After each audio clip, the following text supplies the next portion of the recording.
This story began with the fact that a representative of the school spoke in the morning, who said that due to serious exposure and bad behavior, students involved in fights will be given severe punishment. Thus, 9th grade Tang Xiaobao maliciously provoked and attacked Lu Chang. This situation is extremely serious, so they discussed it and, with the director's permission, decided to expel Xiaobao. Some students were shocked by such a harsh verdict against Tan, but there were also those who liked this news.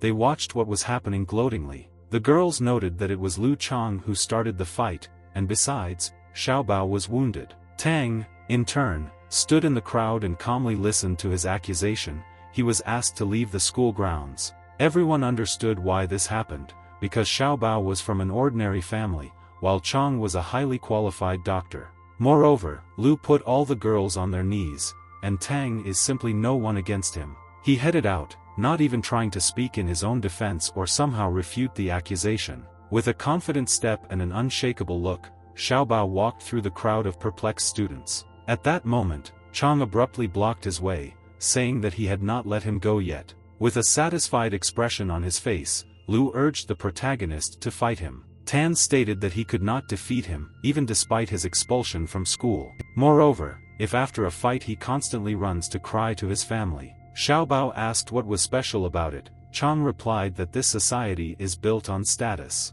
adding that Tan has not yet realized this, and apparently will not soon understand what he is talking about. The angry Xiaobao said that he was ready to fight him at any time, adding that Wang Jing is his girlfriend, and under no circumstances should he touch her. However, at this time Jing approached and stated that she and Tang were from different worlds, which she had long wanted to tell him, and in fact, they are not suitable for each other, and therefore it is better for them to leave. Chang began to gloat and say that the Xiaobao girl is now with him, because Tang is not worthy of her. Being in shock intertwined with hatred, he did not know how to react to this. Meanwhile, Lu did not miss the opportunity to stroke his ego once again, and said that he was at the hotel with Wang yesterday. Then he leaned over to Tan and said in a whisper that they were in the same room with her. Xiaobao, in turn, restrained himself from the obsessive thought of killing Chang on the spot, and from the realization that Jing had left him irrevocably, also to this Lu.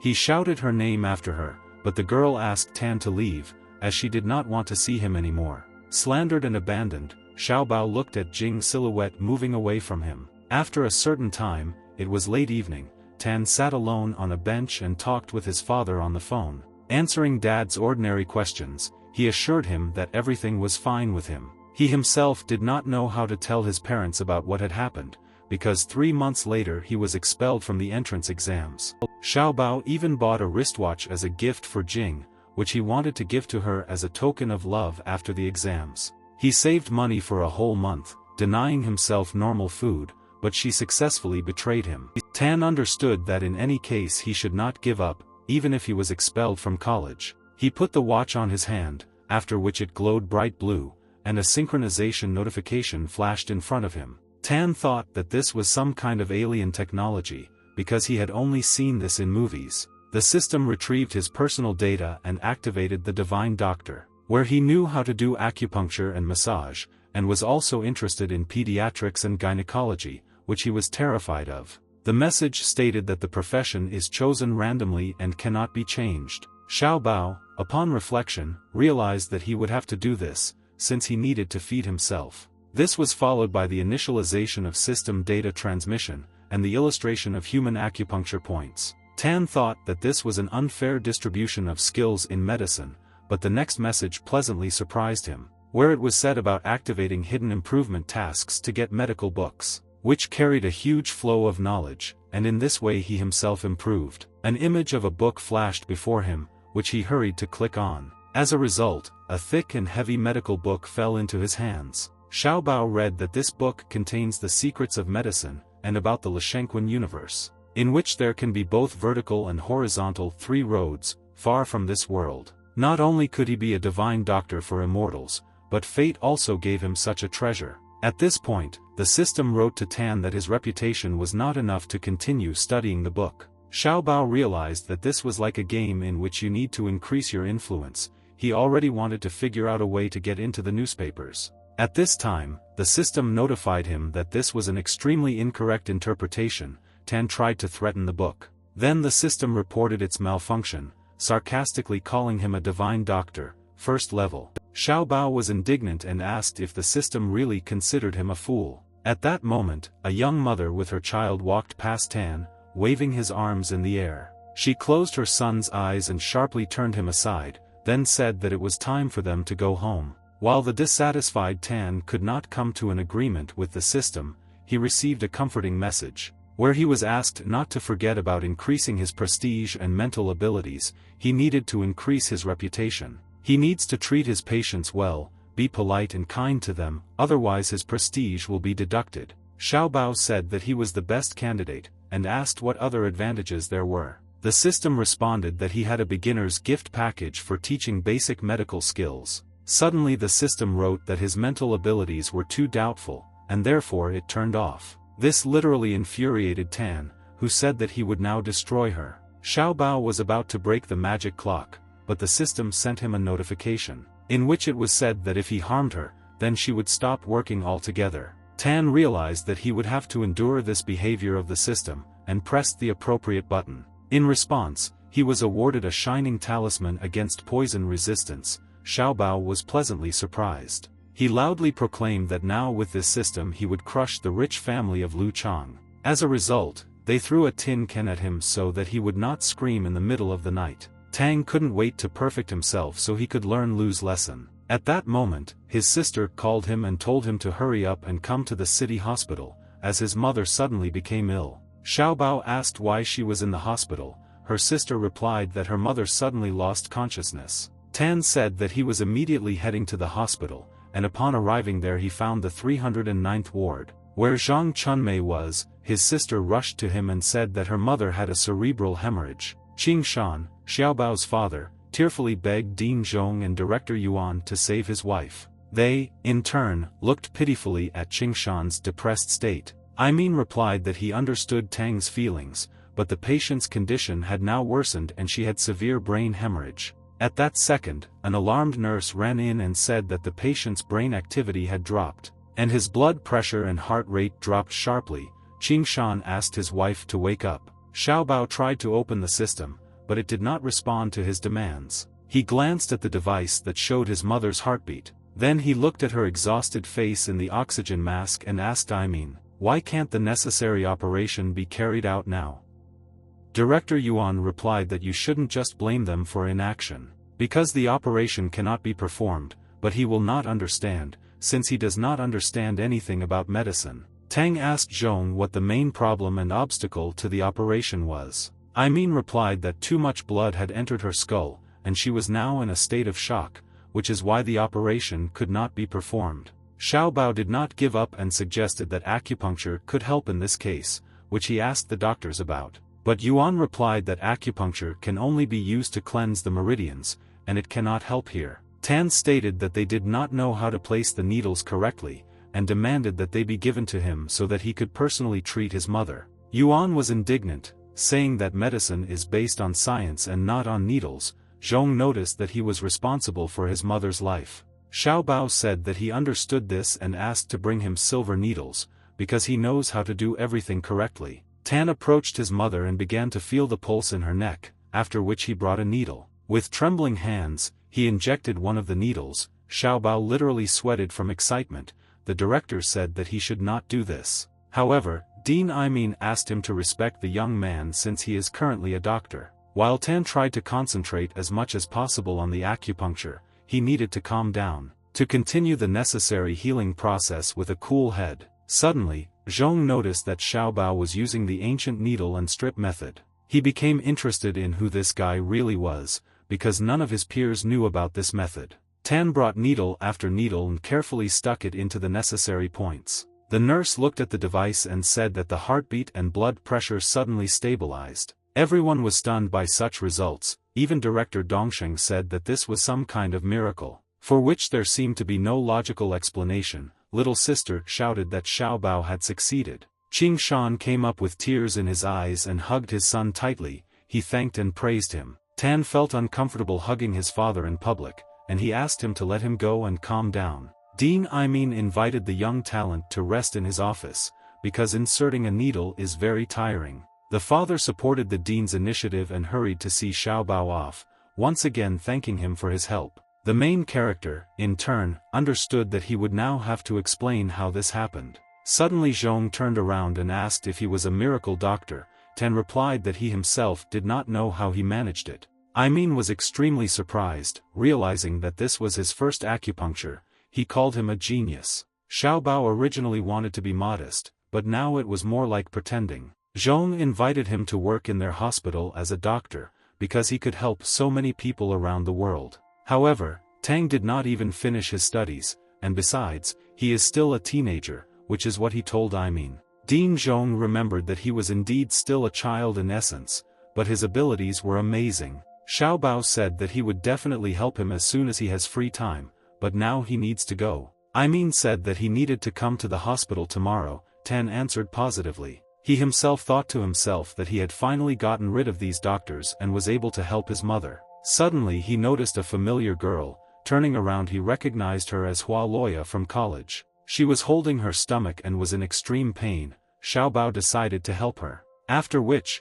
Tan went to Hua and sat down on the sofa with her. The girl was surprised. While Xiaobao took her velvety and delicate hand, he noticed that her skin was very smooth. Loya was shocked by the protagonist's behavior and reacted negatively to his actions. Tan, in turn, tried to calm her down, saying that she was sick and needed to see a doctor. Hua called him a bully, adding that she now understands why he was expelled from college. What was able to remind and subsequently upset Xiaobao. He fell silent for a few seconds. Loya realized that she had gone too far, as a result of which she asked Tan for forgiveness. Xiaobao replied that everything was fine and changed the topic from studying to her illness. He said that he could help her. Hua thought he had problems with his head. However, Tan was absolutely clear that she had dysmenorrhea and could not take medication for a long time. Loya did not understand how he could know about this, and asked him. In response, Xiaobao boastfully stated that he was a doctor,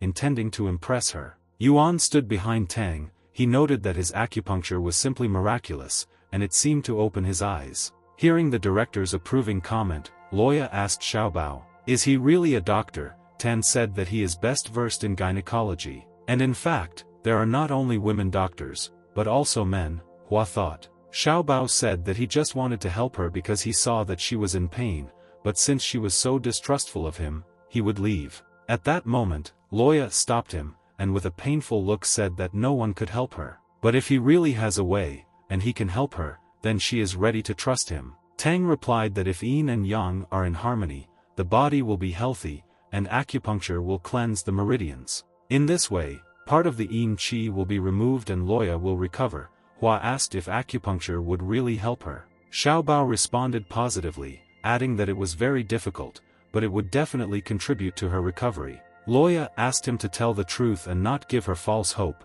because no one could help her. Tan replied that it wasn't a question of whether he could cure her, it was just that acupuncture required skin contact. The girl instantly jumped up from her seat and called him a fraudster, since she knows that she is incurable. Xiaobao said that she has no right to slander him, because he has not even started treatment. He said that he would show her how to relieve the pain. Loya still doubted his abilities. Tan said that if she wants to be cured, she should follow him and he will show everything. Xiaobao advised her to massage the acupuncture points, and the results would not be long in coming. Hua asked if this would really help and if he was not deceiving her. Tan began to show her how to massage the points. He took her hand and began to massage her points with characteristic movements of his fingers. Loya actually felt relieved and was pleasantly surprised. Xiaobao said that this is just a way to calm the pain, but acupuncture will be required for a complete cure. Hua forgot about the pain for a while. She felt light and calm. At that moment Sister Tana approached them. She said that their mother woke up and they would meet later, seeing an incomprehensible picture in front of them. Loya and Xiaobao immediately began to make excuses, saying that he was simply showing her the necessary points for massage. My little sister smiled and noticed that this didn't look much like treatment. Hua became embarrassed and blushed in a second. She let go of Tan's hand and said that it was time for her to go. The sister asked him if she was his girlfriend. Xiaobao replied that she was just his patient. The sister noted that this girl would never be with someone like him. Tan was indignant and asked why she always looks down on him. She smiled and straightened the collar of his shirt and said that he would always be lonely. What Xiaobao really didn't want, he thought about her words and understood that his sister was probably right. A few minutes later they came to the mother's room, where they asked how she was feeling. The still very weak mother said that she thought she would never see her children again. Tan hugged her and said that he would not let her suffer again and would take care of her. Mom said she didn't want to know where he learned these skills, but Tan had to promise her one thing: always be kind and sympathetic, because he won't be able to save everyone. Xiaobao replied, she can rest assured of this, since he will do everything in his power. At this time, Loya knocked on their room and asked Tan to come out for a minute. Mom smiled and advised him not to keep the girl waiting for long. Xiaobao went out to her in the corridor, where he asked what happened to her, but Hua suddenly invited him to dinner. Tan was extremely surprised by such an invitation and asked Loya again. She said that she tried massaging as he showed her, and the pain went away, and Hua also wants to continue the treatment with him. Xiaobao smiled and jokingly replied that if she pays for dinner, then it is ready. After some time, he headed to one of the most expensive restaurants, Disheng, where Hua made an appointment with him. The main character wondered if Loya was really so rich that she could afford such luxury. Inside the restaurant, he noticed Jing and Chang, who was offering her a snack. Xiaobao could not understand how it was at this time that they met. Lu asked how he knew about their whereabouts, noting that all his attempts to stop them were in vain. Wang also stated that he has neither origin nor abilities, and is only suitable for carrying bricks. Among those present, there were those who knew that Tang had been expelled from the college. They talked about how humiliating it was to follow Lu and Jing. However, Xiaobao denied their guesses and said that he was not following anyone, but just came to eat. Van noticed that the joke was extremely unlucky, because he could not afford to have dinner in such an establishment. Tang replied that he was actually expelled by her grace because he wanted to help her. Jing stated that she did not need help from him, and she did not ask him for it, and besides, she is now with Qian, who in turn said that he forgot to hit him last time. At that moment Hua approached. She asked what Lu was doing here. He was surprised and introduced his girlfriend Wang. Loya was surprised. She asked if he was deceiving her, and since when did he have a girlfriend. Chang urged Tang to leave if he did not want to embarrass himself in front of the school flower Hua, but Xiaobao said that he really came here to have dinner, and did not expect to meet barking dogs along the way. Lu was outraged and threatened him with physical harm, but was interrupted by Hua, having said that Chang should not pretend to be a great fighter, unless he wants to challenge her family. Lu asked Loya why she was helping Xiaobao, since it was a waste of time. Hua replied that they actually misunderstood, and she was the one who invited Tan to the restaurant. Everyone was shocked to hear this information and literally froze in place with an absurd expression on their faces. Chang asked why Loya rejected all the boys in the school but ended up choosing Xiaobao. Hua took Tang's arm and urged him not to listen to these brainless primates, but to go to their table. Lu understood that Xiaobao was using an extremely sneaky trick to get closer to Loyi. He was bursting with anger.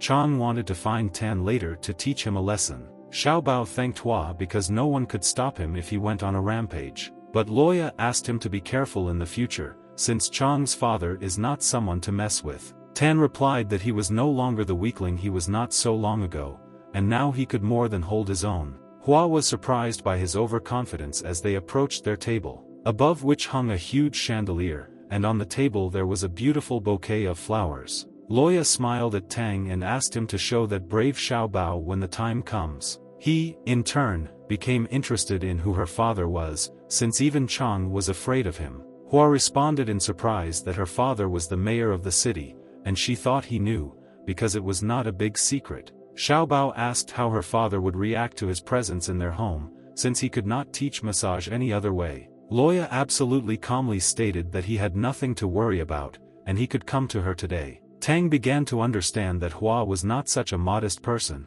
and apparently could easily come to an agreement with her father. Xiaobao asked if her father would definitely not be at home today. Loya replied that he was at an important meeting. Then he decided to make fun of Hua and asked if she was afraid to invite him home, because they didn't know each other at all. Loya stated that she was the daughter of the mayor of the city, and he would not live otherwise. Meanwhile they entered the area of the rich. Tan asked if it was really one of these luxurious houses that he and his father had. Hua replied that they were just renting an apartment. Xiaobao pointed out that her father must be a good mayor. Loya said that she would try to talk to her father about his training. They went into the apartment and Hua asked him to wait in the living room and drink tea while she took a bath. Tan asked her if she was sure that she would leave him alone in the room. Loya tensed, saying that if he makes nasty jokes, she will kick him out the door. But Xiaobao continued to make fun of the strict Hua. Then she still went to take a shower. After which, she returned to the room and hurried him to begin acupuncture. Having said that this is the first time she communicates so closely with a guy at home, Xiaobao smiled and asked her not to worry, since he is a miracle doctor. Hua lay down on the bed and closed her eyes. Tan sat down next to her, leaning his hand on the bed. Suddenly Loya grabbed his hand. He asked what was the matter. She replied that she felt uneasy from the touch of someone else's hand. That's why she reflexively grabbed hold of him. Xiaobao, in the same joking manner, asked if she wasn't embarrassed to touch his hand. Hua looked at Tan menacingly and said that she would kill him now if he did not take this seriously. Xiaobao replied that he was just joking, and he had an effective method. Loya closed her eyes again and lay on the bed as relaxed as possible. Tan asked her not to make unnecessary sounds. Because this distracts him, the girl wondered who he really was that he was able to so easily save her from pain. At that moment, they heard the creaking of the front door.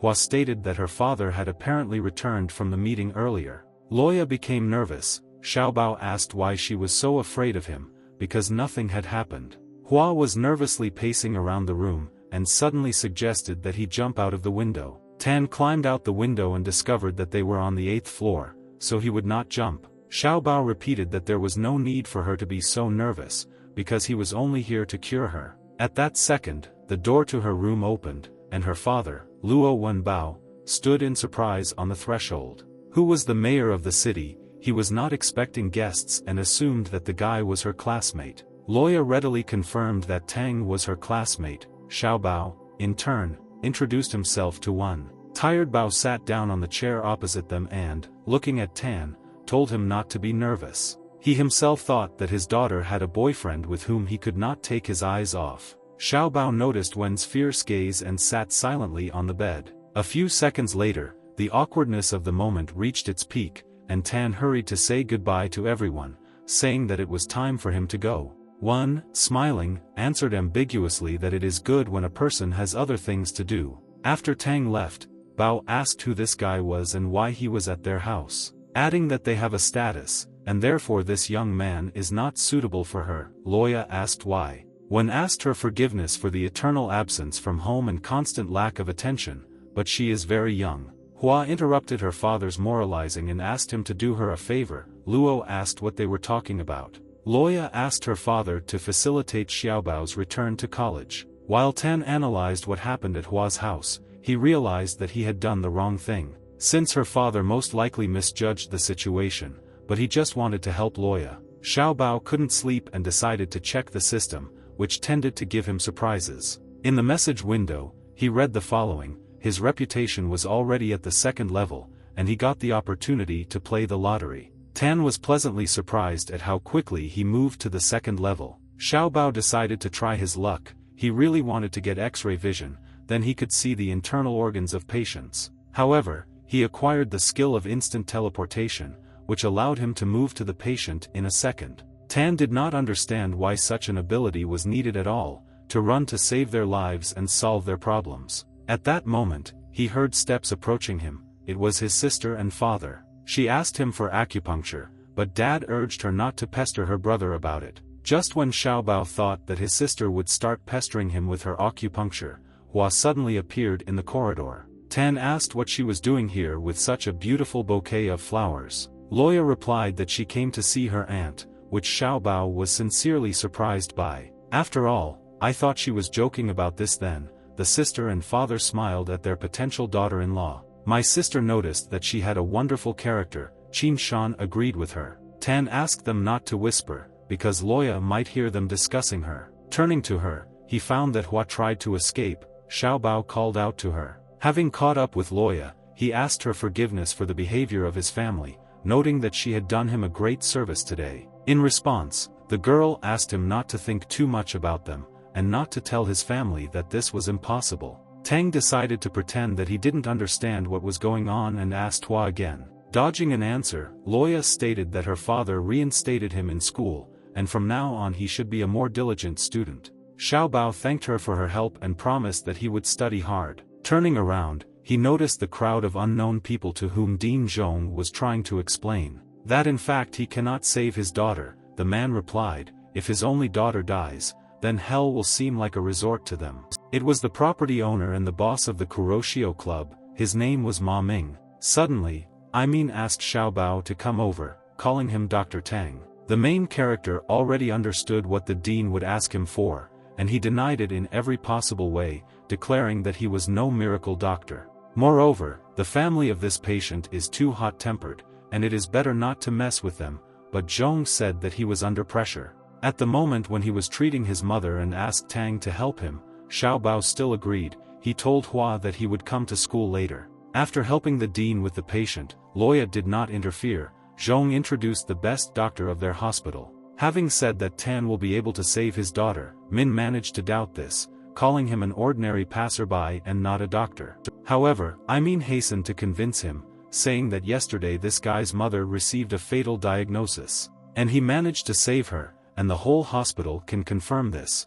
The doctors and nurses said that the dean was telling the truth. Meanwhile, an alarmed nurse ran up and said that Ma Xiaofeng's temperature had dropped sharply. Min said that he would believe in this young boy, but this is the first and last time, since this concerns the life of his daughter. Dean called on everyone to quickly go to the ward, because there was no time to hesitate. Entering the room, Xiaobao noticed that it was a very young girl. Zhong asked Tan if he had the most effective way to help her. Having said that they, for their part, completely examined her, but found nothing, Xiaobao began to speak indistinctly, declaring that he did not know whether he could help her. Min was at the limit of his nerves, and menacingly asked what he meant. Tan replied that she was not sick with anything, which is why the doctors did not find anything, and she only had about a day left. An enraged Ma attacked Xiaobao, grabbed him and asked the question whether his daughter had been cursed. The dean called on him to bring order to the hospital, saying that Tang was the only one who could save his daughter.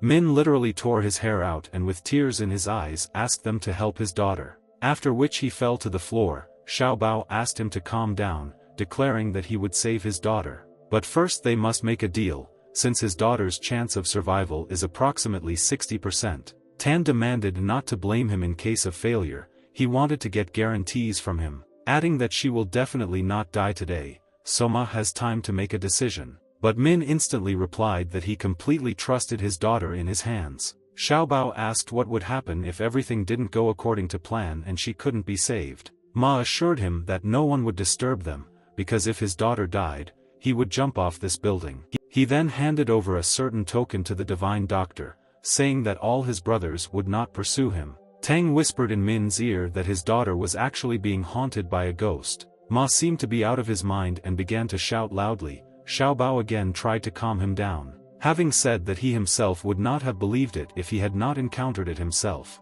Min stated that if he had known that everything was fine with her, he would not have gone to the hospital. Xiaobao asked him if he really didn't believe in ghosts. Ma said that he once saw a man catching ghosts, but this master died in a car accident last year. Tang rashly asked why he was so upset then, since he didn't look like a business tycoon. Ming again grabbed and began to shake Xiaobao in all directions, saying that he thought the same master was standing in front of him. The miracle doctor stated that he needed some materials to save his daughter. Ma replied that he would do whatever was necessary to save his daughter, calling him Master Xiaobao. After some time, Ming's assistants brought everything that Tang ordered and asked what else they could be useful for. The insolent Xiao asked them to send 5 people to his mother's room.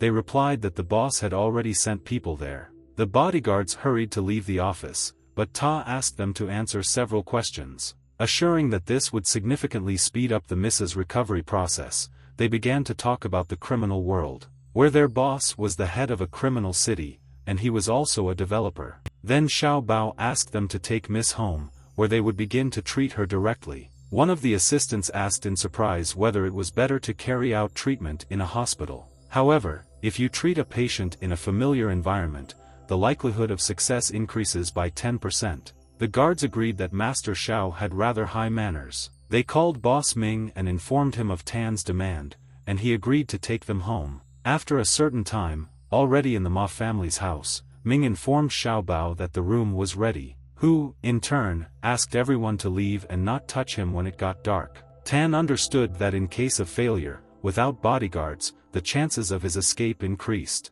They sat down on the floor, the girl lay on the rug, and Xiao Bao sat down next to her. The wall clock counted down the seconds in complete silence, and something strange wafted from the window. Some energy began to come out of the girl. Suddenly Tan noticed that not everyone had left the room. Turning around, he saw Ming, whom he asked to immediately leave the room. Because it was his first time and he was nervous, Ma was surprised and asked if this was his first time hunting ghosts. Xiao Bao assured that everything would be fine as he would make every effort to make it happen. Moreover, the process was only half completed. Min still left the room. Tan continued to expel the evil spirit from the girl and cast a spell, calling upon the Great to destroy, as stated in the commandment. At that moment a ghost appeared before him. Xiao Bao instantly doused her with dog blood, which he had previously prepared. But this did not cause any harm to the ghost girl. Then he tried to talk to her. Suddenly she grabbed him by the throat and began to choke him. Tan did not understand what happened. He believed that his life would end now. Suddenly there was a burst of light, which ultimately bound the ghost with its rays. Xiao was surprised. He decided not to hesitate and drive away the evil, pointing the turned-on flashlight at her and reading the necessary spell about eternal light. However, he was unable to eliminate the ghost. Tan again directed the light at her and cast a spell. Suddenly the evil spirit screamed loudly, after which it completely disappeared from sight. Only rays of light sparkled in the room. Tan froze in anticipation. There was silence all around. Xiao Bao began to look around again, not believing that the ghost had been driven out after all. At this moment, Ming ran into the room, declaring that the ghost had been destroyed, and he praised Tan, who, in turn, was grateful to the talisman he had bought and attached to his neck. The impatient Ma asked why Xiao Feng had not woken up yet. Bao replied that in order for his daughter to wake up, he would have to undergo acupuncture, and according to tradition, he asked not to interfere with him, because this matter requires concentration. Sticking the needles, Xiao wondered why she really didn't wake up. Literally the next second, the girl suddenly opened her eyes wide. A moment later, she kicked Xiao Bao. He did not understand what kind of gratitude it was. Assuming that it was a reflexive movement, he hurried to calm down. Ming asked Master Bao for forgiveness for such an unexpected reaction from his daughter. The girl also apologized to him, saying that it happened completely by accident. After which she offered to give him a massage, but the proud protagonist refused, stating that everything was fine with him and it was time for him to leave, since he still had things to do. However, this was not so easy to do. The girl began to massage his shoulders, saying that she had never thanked him. Ming immediately ran up and asked him to stay for dinner. Xiao Bao had no choice but to agree. A few minutes later, they were all sitting at the table together, where Min thanked him for saving his daughter,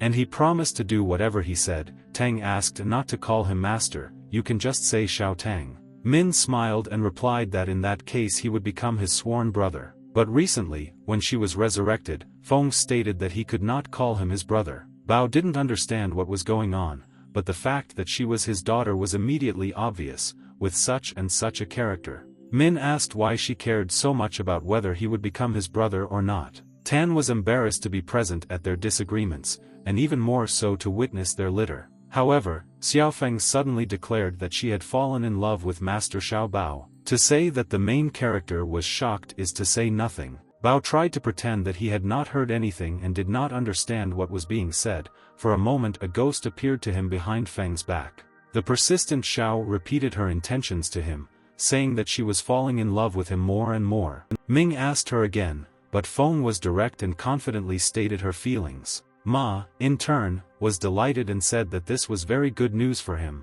adding that now they are obliged to get married, and he will transfer his property to them and retire. Feng again didn't like something, and she asked her father not to say that. At this time, a discouraged Bao said that he was too young to get married. Feng got angry and asked him if he really thought she was that bad. Xiao paraphrased and said that he is not worthy of her, because such a girl needs to live up to. But Xiao still did not let up, saying that he was saying all this only to reject her. Assuming that he still didn't like her, Bao replied that she looked great. Then Feng began to press him again, inviting him to take her as his wife. Tang replied that in such matters genuine feelings are needed. Xiao agreed with him, saying that in this case they would develop their feelings, and then get married. At this moment, Ming offered Xiao Bao $10 million.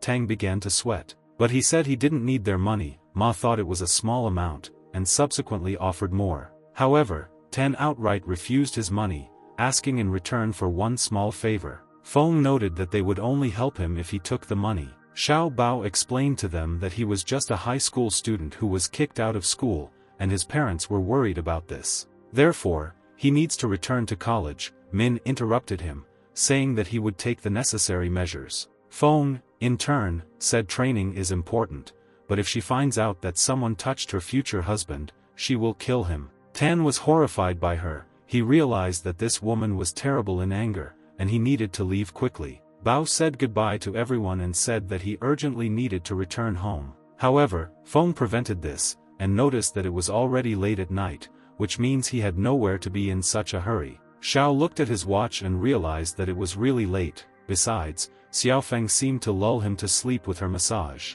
As a result, Tan agreed to spend the night at their house and went to bed after a hard day of work. Suddenly the door to his room opened, and the annoying Feng stood on the threshold. Bao rose from the bed and opened his sleepy eyes. He found Xiao in the room. After which, he immediately asked what she was doing here in the middle of the night. The girl said she just came to warm up. Tan reminded her that it was summer. Then the girl reached out to kiss him, but Xiao Bao did not reciprocate. This really upset Feng. He said that he just wanted to get a good night's sleep and relax. Plus he had the air conditioning on because it was really very hot. Xiao asked if he really was so disgusted by her company, since they could talk all night long. Tang told her that in this way she would still not receive his heart. Feng was outraged and said that he would regret it, but much later, with which Bao did not agree. Xiao stated that, in fact, she was also nervous, because she had never touched a man. After which she wished him good night and went to her room. Tan decided to lock the door.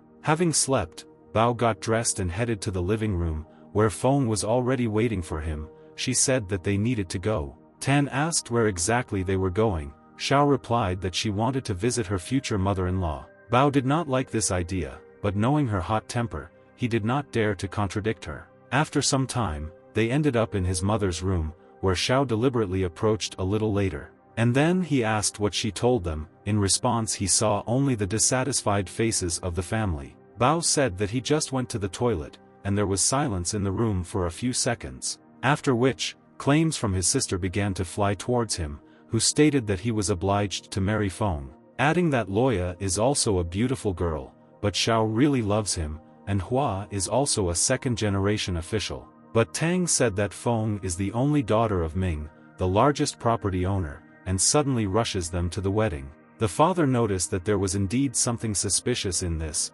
Bao agreed with him, and besides, he does not want to marry her. But my sister said that he is not so handsome, and there is no need to waste options, not understanding how Xiao began to be in demand among girls. At that moment, someone knocked. Bao opened the doors and saw Director Dan on the threshold. He asked what he was doing here. The director asked the dean if this was the doctor whom everyone praised so much. Zhong confirmed, adding that Tan's acupuncture works wonders and he can even cure Dan's arthritis. The director asked Bao to help him with his acupuncture and asked when he would be free. Xiao replied that in fact his abilities are far from ideal, but he is willing to try. Deng said that a doctor of this level should be more confident in himself.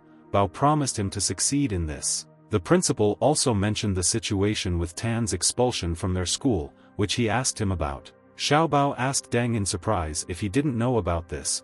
The director replied that he found out about everything only yesterday. After which he said that he had made inquiries and from tomorrow he could return to college. Tan, in turn, was very grateful to Director Deng and expressed his gratitude to him. However, the director noticed that the guy did not look surprised. He suggested that perhaps it was because Lu Chang was not punished. Deng promised Xiao to find these black sheep in their education system and punish them to the fullest extent. This forced Tan to repeat words of gratitude addressed to him. At this time, Ming suddenly showed up and thanked Teacher Deng. Bao asked in surprise what he was doing here. Ma replied, he went to the city on his business. Then I decided to stop by the hospital to thank Xiao again and find out about his mother's well-being. Tang's parents tensed because they did not expect such kindness from Ming. Ma asked the director how he was doing, calling him his teacher. Dan asked him in response why he still considers him his teacher if he is already a famous billionaire. Min answered without hesitation that a teacher for a day is a father for life,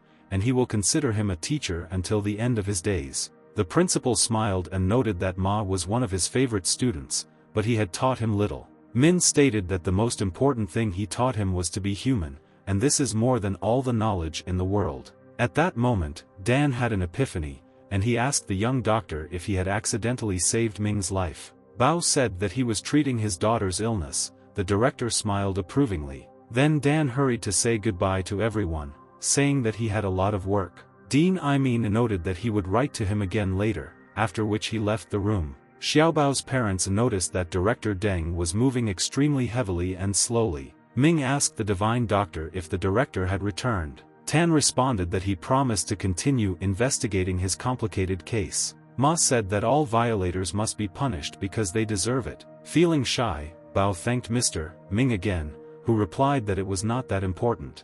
At that second, Chao looked out from behind Xiao. Ma asked if she was Tan's sister. The girl answered positively. Ming then gave the young lady a gift, saying that her brother saved his daughter, and now they are like relatives. Chao expressed her gratitude to him and said that she was pleased with her daughter-in-law, whom she would now help. Ma smiled back at her and noted that it would be nice, since they would soon have a wedding. And only the oppressed protagonist, who stood on the sidelines and watched what was happening, understood that he had been betrayed. The sister ran up to Bao and said that the envelope was not cash, but a bank card, and they needed to find out how much money was there. After a short amount of time, an enthusiastic Chao ran into the room and announced that there was 1 million on the card. Qing Shan, not understanding anything, began to ask her what million we were talking about. The noisy little sister showed the red envelope given to Ma and replied that in it she found a card and there was 1 million on it. Her father immediately ordered her to return this card to Mina, because they cannot take such gifts. Tan said that Ma would not take the money back, but it could improve their lives, albeit temporarily. The father replied that this was not appropriate, but little sister Chao had a slightly different opinion, saying that she just needed to be kind to her daughter-in-law. A few seconds later, Miracle Dr. Zhao's phone rang in his pocket. Chao assumed that it was her daughter-in-law calling him, which, unfortunately, Bao turned out to be right. Feng invited him to have dinner together, and after that they could go to the movies or something else, but Tan said that they were not dating her. After which, without having finished speaking with Feng, he simply hung up. Sister was at a loss. Chao began to say that you can't do this to a girl, and you should be more open to her. Bao asked her why she constantly protects Xiao, and thinks that they are a great couple. At this moment, Feng appeared right in front of them and greeted his family. Tan didn't understand how she got here so quickly. Xiao clung to him with her dinner. Meanwhile, Loya appeared on the threshold, and Xiao Bao was very happy about her. The main character winked at Hua and approached her smiling. Feng tensed. After a couple of seconds, Bao announced that Loya was his girlfriend, and they had a date tonight. Xiao was shocked by what she heard. She asked him again in surprise. Hua, in turn, asked who this girl was. Pointing at Feng, Tan replied that this was his friend. Frustrated, Xiao asked Bao if they were just friends with him. Xiao Bao answered confidently. He already has someone he really likes and asked Feng to let him go. However, this did not work for Xiao, and she asked them a question about marriage. Tan replied that they were not married. Then Feng said she had a chance. Loya sarcastically said that she hoped Xiao could impress him. Suddenly the ward door opened again and Dean Zhong asked Bao to come with him. He asked what happened. Imin replied that the woman was bleeding heavily during childbirth, and they could not stop it, and the silver needles were already ready. Tan pointed out that he was already an adult, but carrying out the birth was not a good idea. The girls stood in a stupor. They could not understand why Bao should perform the birth. The dean said that if Xiao Bao does not help, then the woman will most likely not survive today. Hua urged him to hurry up, because saving people's lives is very important. Feng, also pushing him, said that in fact there was nothing wrong with this. Tan still decided to help the poor woman and asked the dean to take him to the operating room. At this time, the husband of the woman giving birth, was nervously running in circles under the operating room. Seeing the dean and the young guy, he doubted, but asked to quickly help his wife. However, after taking a closer look at Bao, he asked Zhong if this teenager really was a divine doctor. The dean confirmed and asked him to step aside so that the doctor could go to the operating room. The laboring woman's husband tried to contradict him, but Imin abruptly opened the door and let Tan in. The miracle doctor slowly entered the room and headed towards the woman suffering from bleeding. He was naturally wary, but understood that he needed to act very quickly, since time was not on his side, and it was necessary to immediately stop the hemorrhage. Bao began to carefully stick silver needles into the required points, which gave an immediate result, since he was still able to stop the bleeding. The rest depended on the doctors, who immediately continued to deliver the woman. A few hours later, the labor was successful and they had a healthy baby. The nurse brought the swaddled child to the father and congratulated him on the birth of the boy. He thanked Dean Zhong. Bao replied that a doctor should save lives and help the suffering. Moreover, this is his job, and for some, the purpose of his whole life. After which Tan returned to Loya, who told him that Feng had already left. Xiao breathed a sigh of relief and asked Hua to join him for dinner. But Loya refused dinner and asked him to get acupuncture next time. Bao said that she could call him any time she needed help. Hua hurried to say goodbye to Tang and leave the hospital. Meanwhile, it was already quite late. Bao naturally remained in the hospital. He was relaxing on the couch, and suddenly remembered the system where another gift was waiting for him, in the form of an increase in the level of reputation, since he saved a woman in labor and made an indelible impression on the patients. Xiao Bao decided to try his luck again by playing the lottery, but the system did not let him in, having written that his third level of reputation is not enough to play the lottery. The main character was disappointed, realizing that he would have to increase his level. However, it was inevitable. It was necessary to continue to work hard. Returning to college, Tan came across a student who asked him in surprise, "Is it true that he and Loya are a couple?" Xiao Bao didn't know how to answer correctly. Then he showed the phone to Tan, which was written about his relationship with Hua in a humorous manner. Bao read it and couldn't believe that someone would do such idiocy. It was written as follows: "The ice goddess and the perverted swindler are in love with each other, but the toad cannot eat swan meat." Xiao cringed when he realized that they called him a toad, because he considered himself an attractive guy. The classmates still did not let up and asked to answer his question whether everything was really serious between him and Hua. Bao replied that if he believes, then everything is true, otherwise it is nonsense. The crowds of students who came running to hear what Tang had to say about this were furious, but Xiao ignored them, sat down at his desk, and began reading a book in order to somehow prepare for the lesson. Bao was pleasantly surprised when he was able to remember everything from the first reading, because he had the skill of remembering a glance. He received this ability in the beginner's gift bag at the very beginning. At the end of the lesson, Tang went outside, where he met Li Hao, the student council president and head boy of the high school, who brazenly asked how Bao returned to college so quickly, and what makes him worthy of Loya's attention. Xiao asked the one who wants to join Hao to take a step forward, and thereby run into trouble, declaring that he was not afraid of any of them, but there was silence in the area, and no one came out to him. Tan asked Li what made him doubt and start a fight with him, calling him a weakling. Hao was indignant when he heard such a humiliating insult addressed to him. Bao assumed that he had problems with his girlfriend Mu Ji, which is what Li asked. He, in turn, said that he could say whatever he wanted, but he would still remain a loser who failed all the tests. Tang replied that he failed the exam on purpose, but he himself could not understand how Hao knew about it.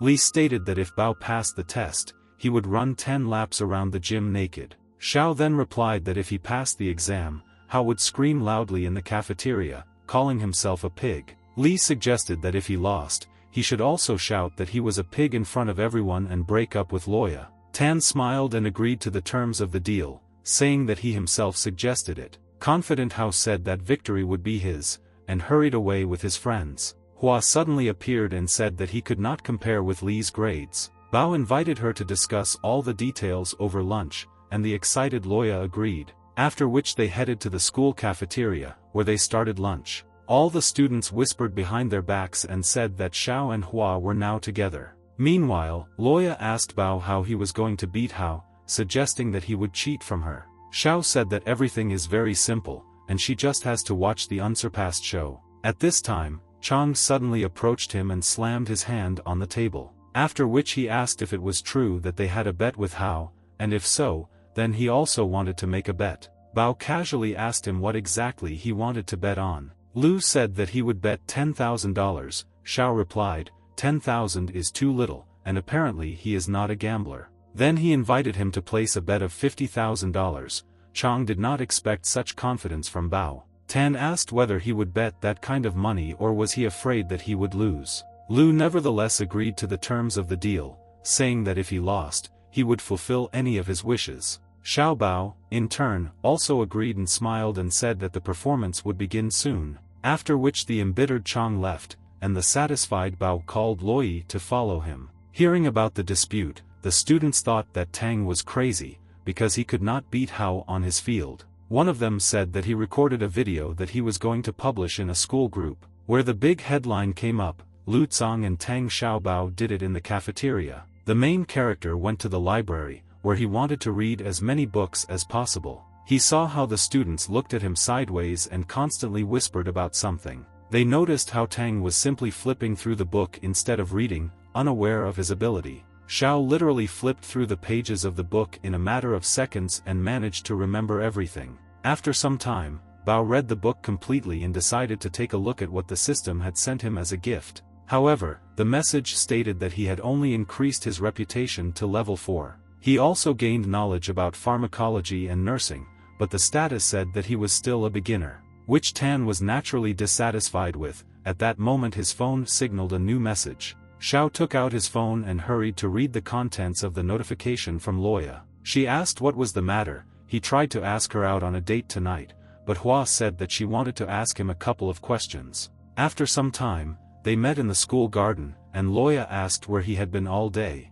Bao replied that he was reading books in the library. Hua asked how he was still going to surpass Hao. Tan urged her not to worry about this and asked if she was free that evening. Hua replied that this was not necessary, since he should think about the upcoming entrance exam. But Xiao still assured her that there would be no problems with this, and asked to come to her home to do acupuncture. Loya replied that her father was at home today, so this would not be possible. Bao replied that this was not a problem, because they could rent a hotel room. All this time, as it turned out, they were being watched by one of the students, who hurried to call his cousin. He asked her to come quickly, since they had a problem with Loya, whom she asked him to keep an eye on, saying that some bad person will take her to a hotel tonight. Meanwhile, evening came, and Tang and Hua went to the hotel room, where she lay down on the bed and asked to start acupuncture. Bao stated that there was no way he could pierce clothes with needles. Loya asked if she needed to take off her clothes. Xiao replied that this was not necessary. She can simply lift up her t-shirt so her belly is clearly visible. The girl shyly lifted her t-shirt and asked if her stomach was visible enough. At this moment, suddenly someone knocked on the door of the room. Tang became alarmed. He asked Loya if it could be her father, because if it was him, then they were in trouble. Hua became nervous, reminding him of his own words that he was just doing acupuncture. Bao slowly opened the front door of the room and saw a crowd of unknown guys in front of him. It was the son of the deputy mayor, Zhendong, with his not very friendly guys. Xiao said that they most likely had the wrong number and wanted to close the door. However, Dong pushed him away and flew madly into the room where he saw Loya. For some reason Zheng called her Roa. Xiao Bao did not understand what was happening. Loya asked why he was not in Bajong, and how he ended up in Tongjiang. Dong responded by asking if everything was okay with her, and if this guy had offended her. Hua stated that she was fine, but how he ended up here is the question. Zheng said that Tang is too arrogant, a guy who dared to touch Chen's girlfriend. Bao replied that he was actually treating her with acupuncture, but that was not his concern. Dong got angry and rushed towards Xiao, saying that he was in trouble. Hua came to her defense, saying that Zheng had tarnished her reputation, and he did not even suspect the consequences. Dong tried to explain that if an accident happened to her, how would he tell Chen Xiao about it? Nervous Loya replied that this was his concern and it did not concern her, and demanded to get out of her way. Then she grabbed Bao's hand, and they ran away from the hotel in an unknown direction. Dong only looked at them angrily, realizing that he could not do anything. Hua and Tang walked along the streets of the city in complete silence. Bao still decided to inquire. Who is Chen and what is their relationship with him? Loi said offended. It's none of his business and he doesn't need to know, while Xiao thought that Roa had fallen in love. Soon Tang and Hua parted, and he headed home in splendid isolation. He wandered carefree down the street and thought about everything that had happened today. However, he was unexpectedly stopped by Dong and his friends, and demanded an explanation. Bao noticed that Zheng was the initiator at the moment and asked if he understood this. Surprised, Dong responded positively and said that he did not see a problem in this. Tan said that there are a lot of CCTV cameras here and he doesn't want to get in trouble later. This only angered Zheng even more, who urged him to fight him. But at this time a notification appeared in the system, which spoke of preparations for teleportation. Bao hurried to cancel the teleportation. At that moment a man approached them, in whom Xiao recognized as the husband of the woman giving birth. He turned out to be a law enforcement officer. He introduced himself as Wei Bing from the Crime Investigation Department and asked what was going on here. Dong's friends were surprised and asked Zheng how Wei ended up here. Meanwhile Xiao still cancelled the teleportation. Bin asked Tan what happened, also recognizing him as a divine doctor. Bao replied that this crowd of teenagers were going to fight him, and therefore he had better leave, but Wei was not eager to stand by. Since Tang saved his wife and child, he then asked Dong why he was here. Zheng urged Bing not to interfere because Xiao dared to take Chen Xiao's woman to the hotel. Wei asked Bao if this was true. The miracle doctor confirmed, but noted that this was done only for a medical procedure. Bin said that Zheng had become completely insolent, while Xiao understood that there was no point in explaining himself, since Wei wouldn't believe him anyway. Investigator Bin urged Dong to leave the place immediately, otherwise the consequences would be irreversible. Adding that he should no longer bother Tang, Zheng was furious. Dong asked the officer if he was really ready to take a hit because of this child. Bin asked him a counter-question, whether he had forgotten where Wei worked, and that he was obliged to arrest the lawbreaker. Otherwise, Zheng may stay in the department for a cup of tea. Dong didn't know what to do, but he couldn't keep pushing any longer. Then he said that he would watch Bing sing when Chen Xiao accused him, and he called on his friends to leave. Ten asked who he was that even they were afraid of him. Wei replied that he was a police officer from the City Crime Bureau. Xiao was shocked. Bao said that from this day on Chen will have scores to settle with him, and now he is indebted to him. Bin replied that he is indebted to him. Turning around, he discovered that several people were still watching what was happening. Wei hastened to drive them away, after which he took Tan aside and said that he actually wanted to ask him, adding that he wants to buy Xiao Bao a drink and just talk to him. After some time, they were already sitting in one of the city bars and talking. Wei said that the director called him a miraculous doctor. Bao replied that he only studied acupuncture and massage. He also has some experience in gynecology and pediatrics. Being asked if he knew anything about diabetes. The main character clearly did not expect such a question, and assumed that Wei was talking to himself,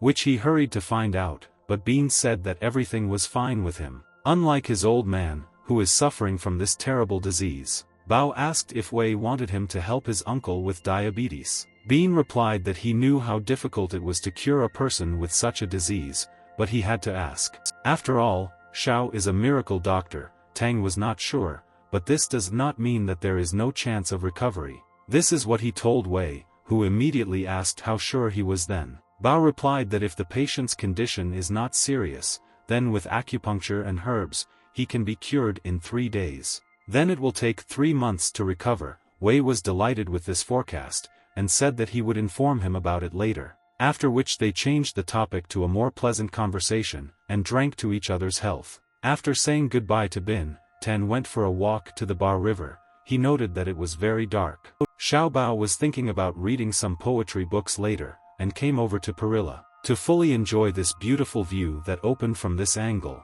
Suddenly an unknown male voice called out to him. Tan turned around sharply. He saw 3 guys in front of him, and could not understand who they were, which is what he asked them about. One of them said that it was definitely Xiao, since he remembered him well from the back. Bao replied that Tang had run away in the other direction, and they could catch up with him. But the gang of friends did not fall for his trick, noticing that Chang asked to say hello to him. However, Xiao Bao behaved quite confidently and deliberately provoked them. As soon as they rushed towards him to beat him, a characteristic whistle sounded. Bao smiled and the guys could not understand what had happened. then one of them struck Tan. But Xiao instantly teleported away. They were shocked by what they saw. The guys could not understand where Bao had disappeared. Running around the neighborhood they never found him. At a certain point, they stopped searching and left in an unknown direction. The miracle doctor thought that he would still have to deal with Lu after the monthly exams. Xiao, in turn, teleported to the hospital to see his mother. Once in the ward, he noticed that she should be discharged tomorrow. Qing Shan said that tomorrow they will buy a lot of goodies for dinner at home. Bao was all for celebrating her discharge with her family over a delicious dinner. Some time later, Xiao Bao was walking down the street late in the evening. He thought about everything that had happened in his life, especially since acquiring this watch. Suddenly the thought came to him to practice using teleportation, which he immediately set about, but when he found himself hanging on a branch, he was surprised. A couple of seconds later he heard the crunch of a branch, and a moment later Xiao fell to the ground. After Bao landed painfully, he hurried to get up and brush himself off, realizing that he should practice much more and not delay it. Suddenly a whistle sounded. The divine doctor turned around and saw a black dot in the sky, which was rapidly approaching him, causing an unknown person to land next to him. Tan confidently said that he had better leave, otherwise he would be in trouble. The man noted that it was better not to provoke him into rash actions.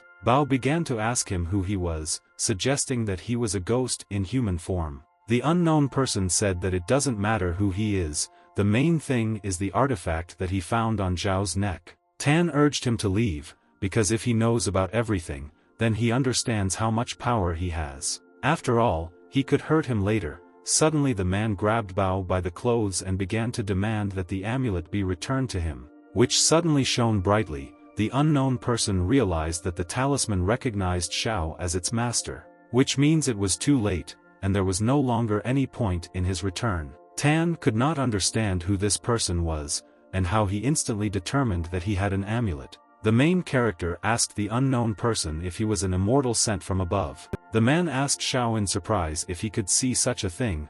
Bao began to question him further. Does he own any technique, and can he teach him? If not, then at least give him some pills. He replied that he was indeed immortal, but had been reduced to mortal, and Tang would not be able to extract any power from him. Xiao Bao said that at such moments he feels sorry for the immortals. The man yelled that Bao was looking down on him, but in the past, when he was in heaven, everyone praised him. Tan understood that from the moment he became a miracle doctor, be it a ghost or a person, if he fell ill, he would have to turn to him. The unknown man threateningly asked Xiao why he was looking at him like that. Bao stated that the man was extremely ill, because everything was clearly not all right with him. The unknown person replied that he was really sick, because he had run out of spiritual energy. He asked if Tan could help him with this, but the divine doctor said that he did not have such skills. The man said sadly that hundreds of years had passed, but he had not found an immortal soul, and he did not know how long he would wander in the mortal world. Bao noted that if he can't do it now, it doesn't mean he won't be able to do it in the future. The depressed unknown man suggested that he was most likely lying to him to console him. This is what Xiao said, but Tan was full of confidence and replied that he would definitely cure him, and then he would give him the elixir. The immortal asked again, after which he said that there were no problems with the elixir. Bao's eyes lit up and he started asking him for a magical treasure or something like that. But the immortal said that the treasure is not a head of cabbage, and it seems he cannot count on it for everything. Then he said goodbye, saying that he would return to Xiao Bao later, and began to fly into the heights. The immortal rose higher and higher, making an indelible impression on Tan. He envied the immortal man and wanted to fly in the clouds as well. However, after a few seconds, he landed on the ground with a crash. Bao immediately doubted the greatness of the immortal, and hurried to head home. The unknown person took off into the air again, and this time successfully left the location.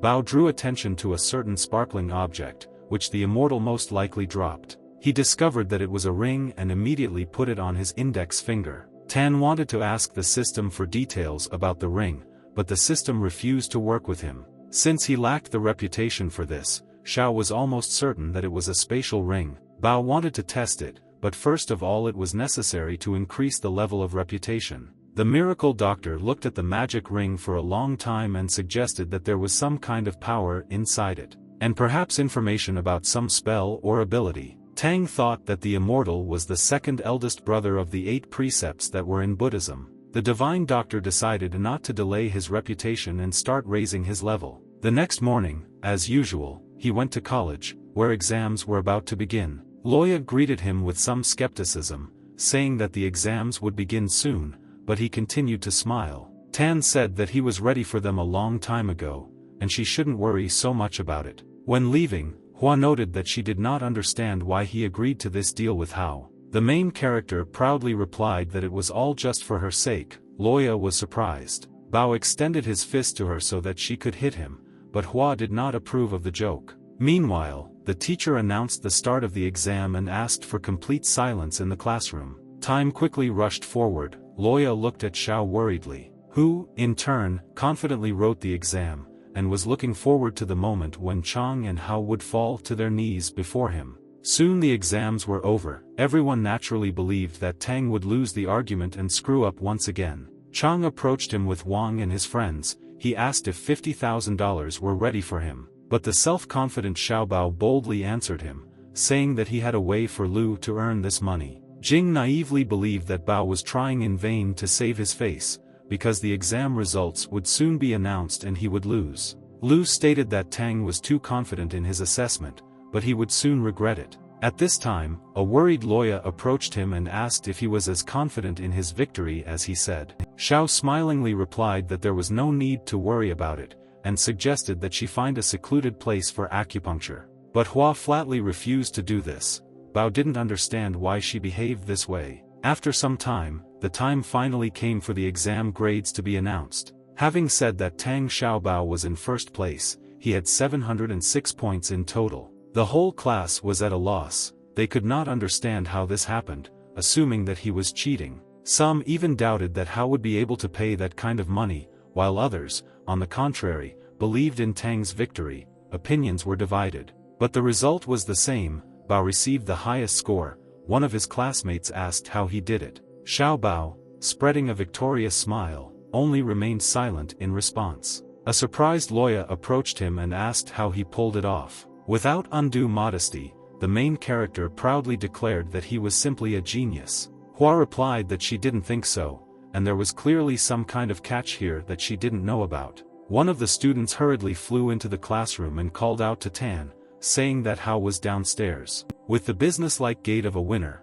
Bao immediately headed down to the street. He wanted to enjoy the moment as soon as possible and take his money. While he wanted to quickly get out of the schoolyard, he believed that Xiao was cheating. However, he failed to do this, because Bao's voice suddenly called out to him. Turning back, Hao saw Tang's satisfied face in front of him. Who noticed that Li ran quite fast. Hao asked what he wanted. Xiao replied that he couldn't wait to see the promised performance from him. Hao said that Bao copied the answers, and he really wants to see how Tang passes the entrance exam. Xiao agreed, but first he must fulfill his promise, but Li had no intention of doing this, saying that he had better get out of the way because he would beat Xiao Bao right here. The miracle doctor said that he was not afraid of him at all, and could not let him go just like that, because in this case he would lose his face. Hao had already prepared for a fight, saying that he had studied self-defense techniques. In response, Bao smiled and hurried to thank him for the warning. In fact, Hao had a very bad feeling, and as it turned out, it was not in vain. The next second, Tang instantly moved and was standing right in front of Li. Hao was shocked by the speed of Bao, who had already grabbed him by the t-shirt. He said that since Li asked for the fight himself, he would gladly accept the challenge. After which he began to beat him. Everyone present around laughed at the ridiculous Hao. He, in turn, tried in vain to hit the elusive and smiling Xiao. Once again missing the quick Xiao Bao, Hao suddenly fell to the ground. After which he began to breathe heavily. Tan did not miss the opportunity to make fun of him. He noticed that something had suddenly happened to the Taekwondo master, or that this was skill, suggesting such a joke on Li's part. Hao, in turn, understood that he could not defeat Bao. He slowly rose to his feet. At this moment, in the crowd of spectators, one of the classmates said that Chang was running away. Tang instantly asked in which direction Lu ran, forgetting about Hao. The guy replied that Chang rushed towards the school gates, and may have already left. Xiao immediately followed Lu, who was shocked that he had lost the argument. He couldn't believe that Hao couldn't match Bao's grades, which made him angry. A few seconds later, the divine doctor tapped him on the shoulder. Lu froze in place, after which he turned around to see a smiling Tang and asked where Chang was going. Lu in response asked what he wanted from him. Xiao noted that he and Li apparently had poor memories. Because they never finished the dispute, Chang said that he did not have $50,000. And even if he sells him into slavery, it is unlikely that anyone will give that kind of money for him. Tan said that he just wanted to clarify when Lu would give him the full amount. Chang still stood his ground, saying that he did not have that kind of money, and offered to disperse peacefully, recognizing Bao's victory. Loya, who was standing aside, thought that Xiao should be more restrained so as not to mess things up. Tang removed his hand from his shoulder and, spreading a smile, said that Lu could be free. Patting him on the shoulder a couple more times, he repeated that Chang should go about his business. Lu, in turn, was dumbfounded that Bao would just let him go. Hua and the classmate were also perplexed, asking why Xiao felt sorry for Chang. Tang replied that in the near future, Lu will pay double and they don't have to worry about it. At this time, Bao's phone suddenly rang, and he noticed that it was his sister Chao. Having picked up the phone, Xiao asked what happened. The sister said about her classmate's birthday, and they got together for karaoke with Lai. Tang remembered that this girl spoke well of him in front of her classmates, and agreed to come. After a certain time, he thoughtfully waited for them at the agreed-upon place. The voice of his sister called out to him, and Bao turned around and saw young girls in front of him. Xiao greeted them kindly, and the girls also reciprocated, after which they invited him with them, since they had already managed to book a room. A couple of minutes later they were sitting at a karaoke table. Tang turned to Sister Chao. Then he whispered in her ear that her classmates seemed rich because this was an expensive establishment. Chao replied that she just wanted to relieve the tension from him. Besides, this place belongs to the family of her friend Saozi. Bao knew that Ming was involved in real estate, nightclubs and the like. Saozi said that she constantly hears about him from his sister Chao, and thanked him for the company he kept. Tan replied that he enjoyed spending time with such nice girls and wished her a good birthday. Saozi expressed her gratitude to him, and noticed that Chao had become a real beauty. They had a nice conversation and drank. The girls constantly encouraged him to drink and sing karaoke with them. In turn, Bao didn't really like this. At a certain moment he said that he needed to go to the restroom, and hurried to leave the company of girls. Coming out of the restroom, he noticed that 3 guys were pestering his little sister. Tan could not understand where these scumbags came from, whom he hastened to teach a lesson. One of them suggested that Xiao play with his older brother, but she was not eager to do this. At this moment, Xiao threw glass bottles of beer at them, after which he instantly teleported away. Finding himself in front of one of them, he struck him with lightning speed. They were furious. Tang actively used his abilities and successfully dealt with his sister's offenders. Having finally dealt with them and beaten them half to death,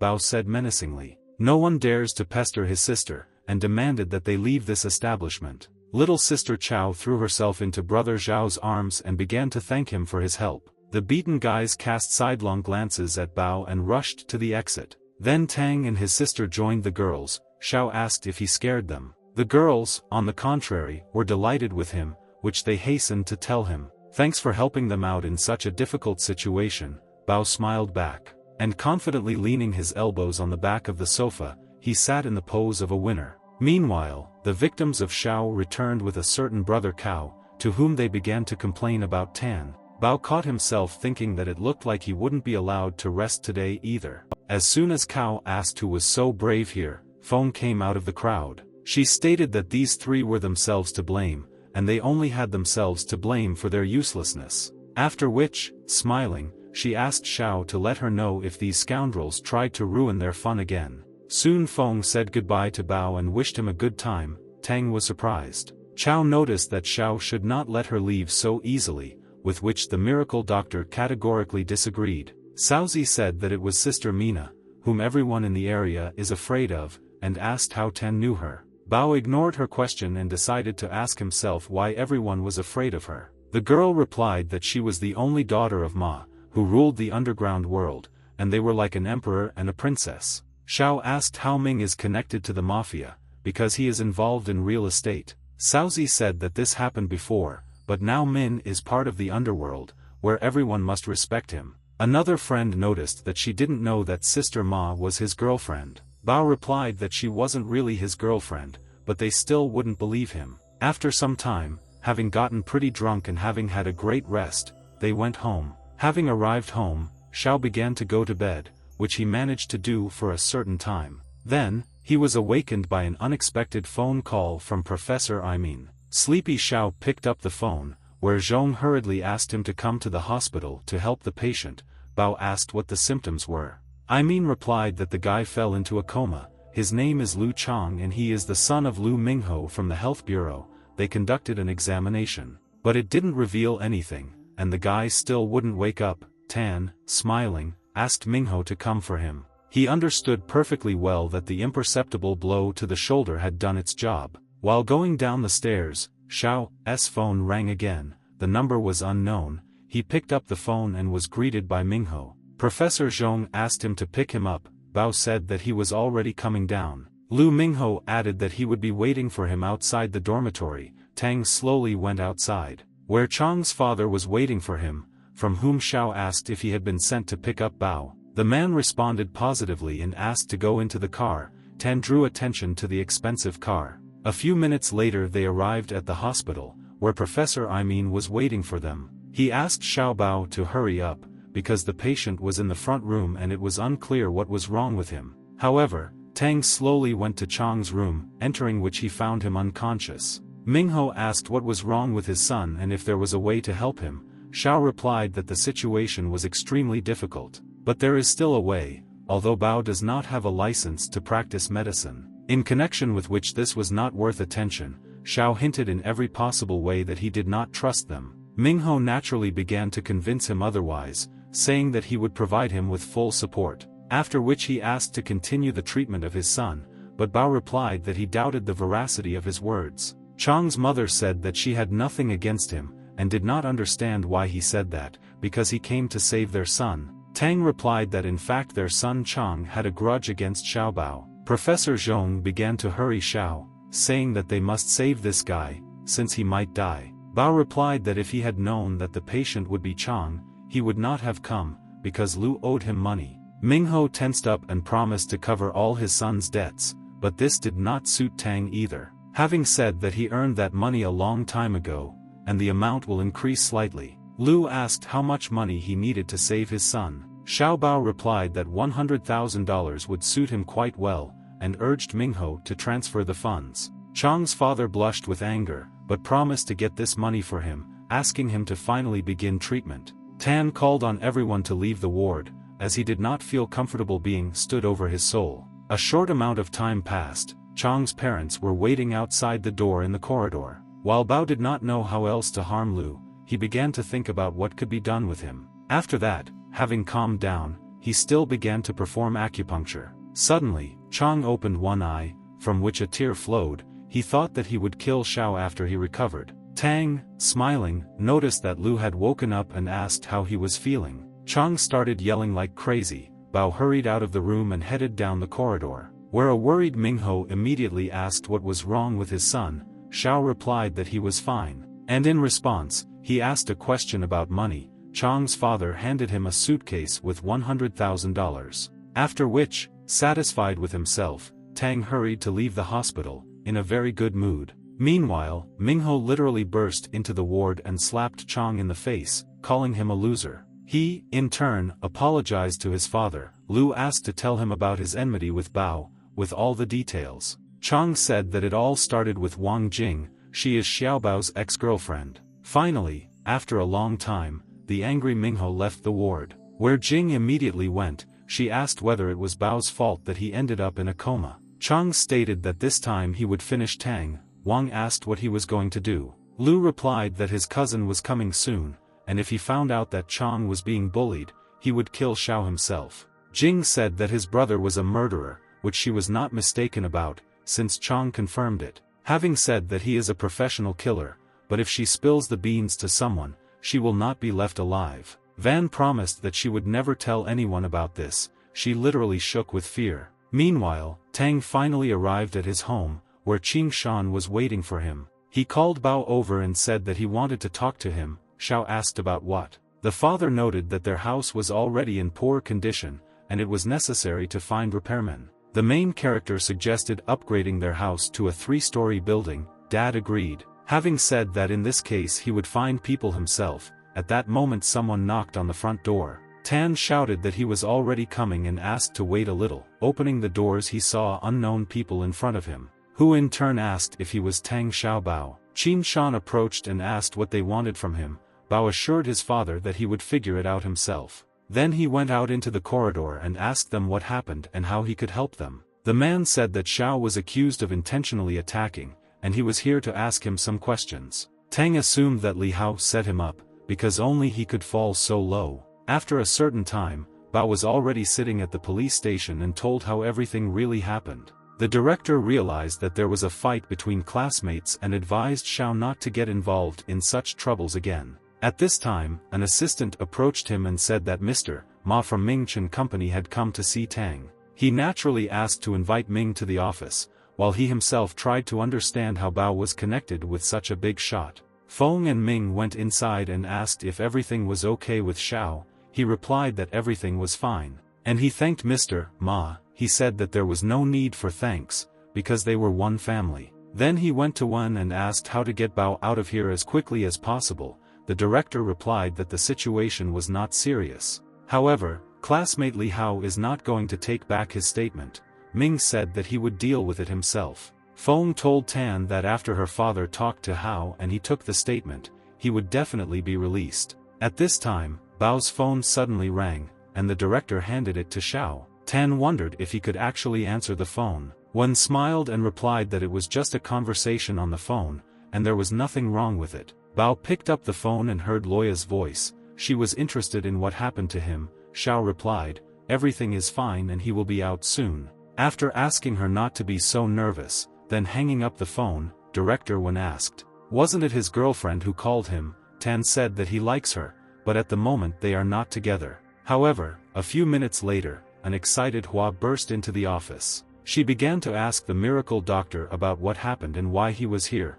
Bao tried to calm her down. Director Wen noticed that Mr. Ma went to negotiate with classmate Xiao, and as soon as he took the application, he would be released. He himself could not understand how Tan managed to get involved with such people, because Loya was the mayor's daughter. Hua asked the main character if Ming was the father of his girlfriend. Bao said that he liked her better than Feng. Director Wen realized that the guy is not so simple, because he has at least 2 girls. Meanwhile, Ming came to Hao's father and said that he would stop cooperating with him if he did not influence his son. He in turn promised to deal with him while Feng hurried to pick up Tang from the police station. She wanted to go home with him, but Bao tried to resist. Unlike Sister Chao, Tan was extremely upset, because he wanted to spend time with Loya, who was also offended by him. The divine doctor thanked her for her help and for stopping by to see him. Hua sadly replied that she had not helped him in any way, and in fact they were already waiting for him. At Tang's house, little sister and her parents discussed Fang's relationship with Bao,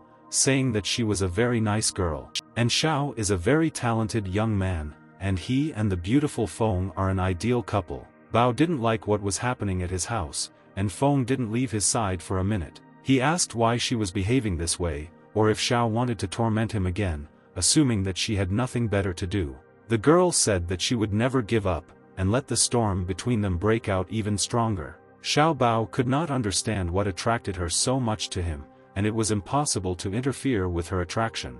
At this time, in the Tongjiang County Traditional Chinese Medicine Hospital, where Hao was lying, Li could not believe that his father was not on his side, and asked him to withdraw the application. But he explained to him that Ming, with whom he collaborates, stood up for Bao, and if he breaks off contact with him, they will become poor. The mother urged them to calm down and let go of the situation, then the issue would be resolved on its own. But Hao said that he was only trying to make friends with Dong, otherwise he would have been beaten. The surprised father asked him if he had stood up for Zheng. Hao replied that it was so, after which deathly silence hung in the ward. The father asked his wife her opinion on this matter. She said that it was better not to get involved in this matter, because the Zheng family will make their move sooner or later, and will not tolerate suffering. Meanwhile, at the college, the divine doctor was indignant about the fact that he remained at the 4th level of reputation. Xiao Bao was extremely indignant, since a lot of time had passed and he still had not budged. At that moment, Loya approached him and asked why he stayed, because the break had begun. Tan asked what she wanted from him, suggesting that she had business with him.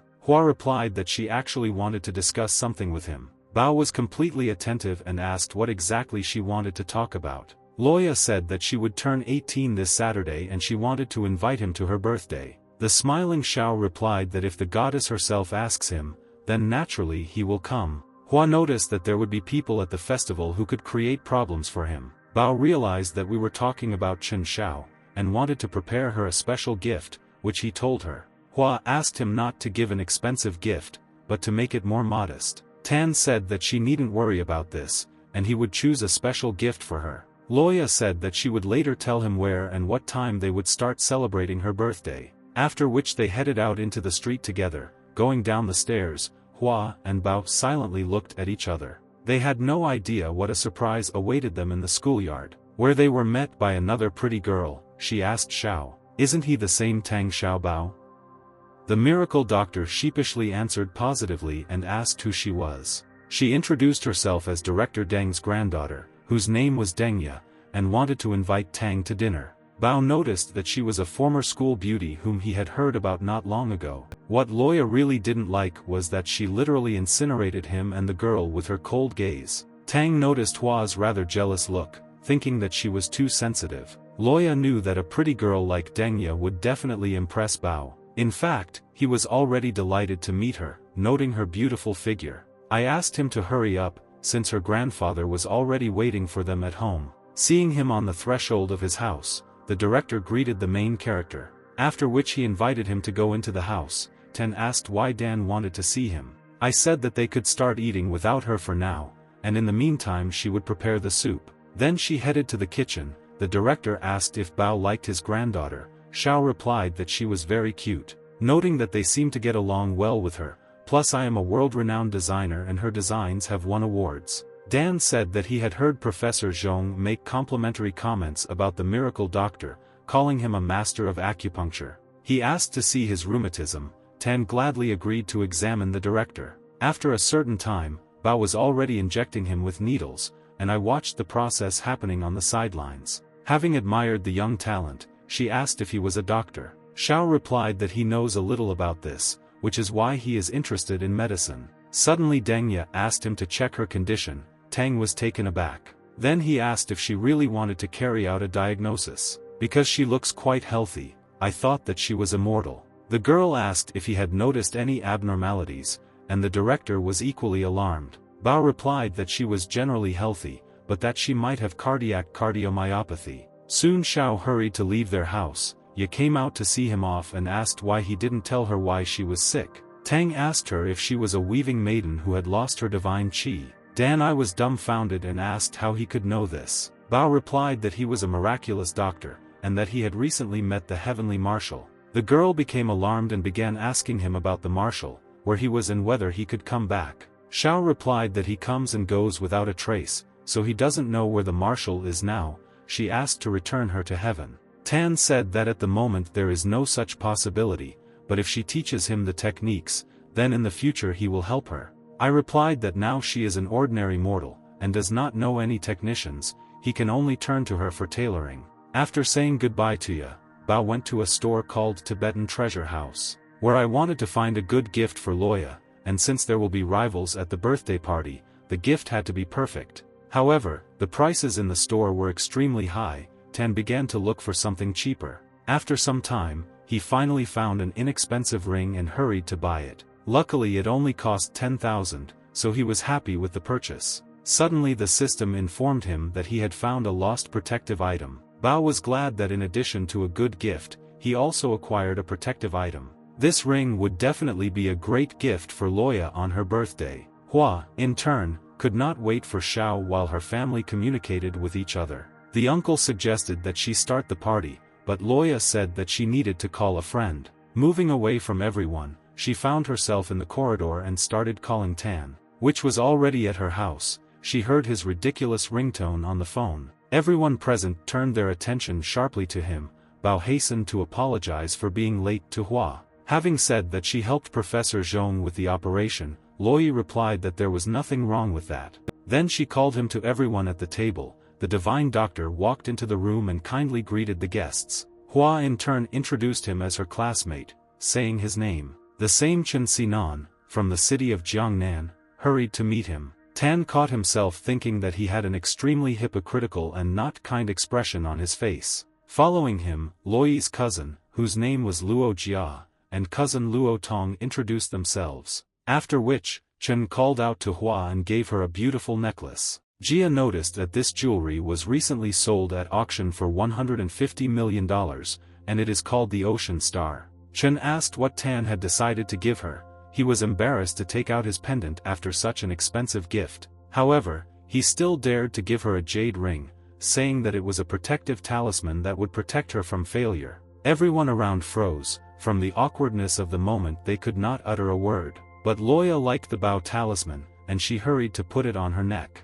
What made Chen angry? He couldn't understand how such a cheap thing could be better than his gift. Hua stated that since everything was assembled, she was ready to go and place the order. At that moment, an object suddenly fell from the shelf and flew straight at her. Bao shouted at her so that she could run away. Luoyi turned around and saw a piece of wood flying towards her in front of her. Hua didn't know what to do. Everything happened very quickly, but a miracle happened. The talisman given to Bao began to shine sharply, causing a ray of sunlight to begin to emanate from it, which in turn threw the object aside. Loya, like everyone else, was in shock. At that second, a worried Bao instantly ran up to her and asked if she was okay.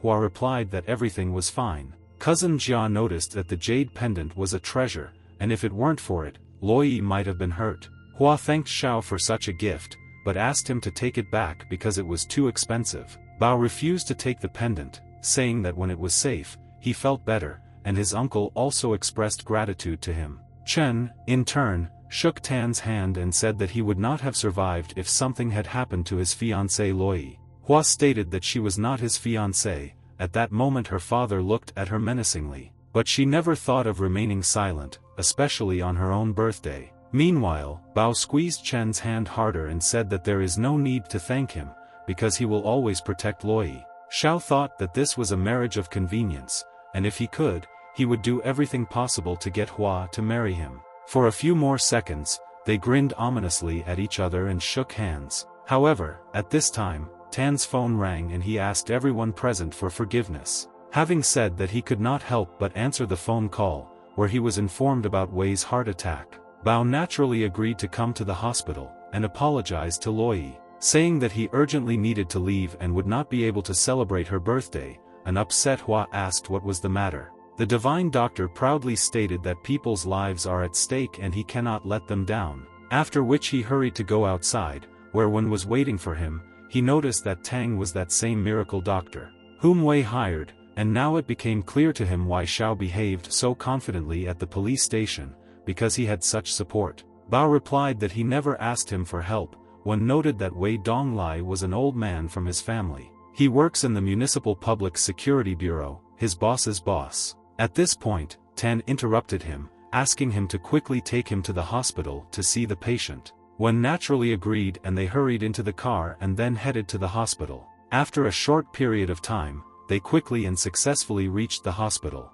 where Bean met him with his father. He introduced him to the divine doctor. Wei's father said that all hope was in him, and asked to save the life of his friend. Bao was completely confused, so he asked Bin who the patient was. Wei said that he would explain everything to him now. He revealed that in fact one of his father's old comrades, Uncle Jianjun, had a heart attack. They immediately went to his room, where Dr. Li and a nurse were already there. The nurse said that Zhang's heart would soon stop and he should be given an electric shock. Dr. Li agreed with this and asked to prepare everything for the necessary procedure. Seeing Wei, Li said that they did everything possible, but unfortunately nothing helped, and they need to inform their relatives. Bing's father asked that Dr. Tang examine June first and perhaps find a way to save the old man, which in turn did not please Li, who considered Bao too young and inexperienced. At that moment, Xiao saw the ghost of a woman in the ward, and for a second he was taken aback. Bin noticed that Tan was staring at an empty corner of the room.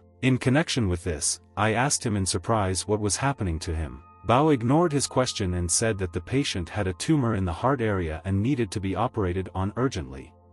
Li was shocked that Tang didn't need a thorough test to determine his illness. He said that he knew about the tumor, but it could not be operated on. Xiao personally volunteered to try. Bin asked if Xiao Bao was sure that he would succeed. He answered in the negative. Noticing that it was still worth a try, Wei then asked his father for an opinion, who agreed, provided that Li helped him with the operation. Bao continued to see a ghost woman who was trying to give a patient a cardiac massage. The divine doctor asked everyone to leave the room immediately, declaring that he would do everything himself. Everyone present hurried to go out into the corridor, but could not understand why he made such a decision. Meanwhile, Tang tried to drive away the woman's spirit, saying that he could destroy her. She, in turn, asked in surprise how he saw her. Xiao was also shocked, as spirits usually did not speak, except that spirit ghosts could speak. Tang again tried to drive away the ghost, threatening her with his artifact so that she would not harm anyone again.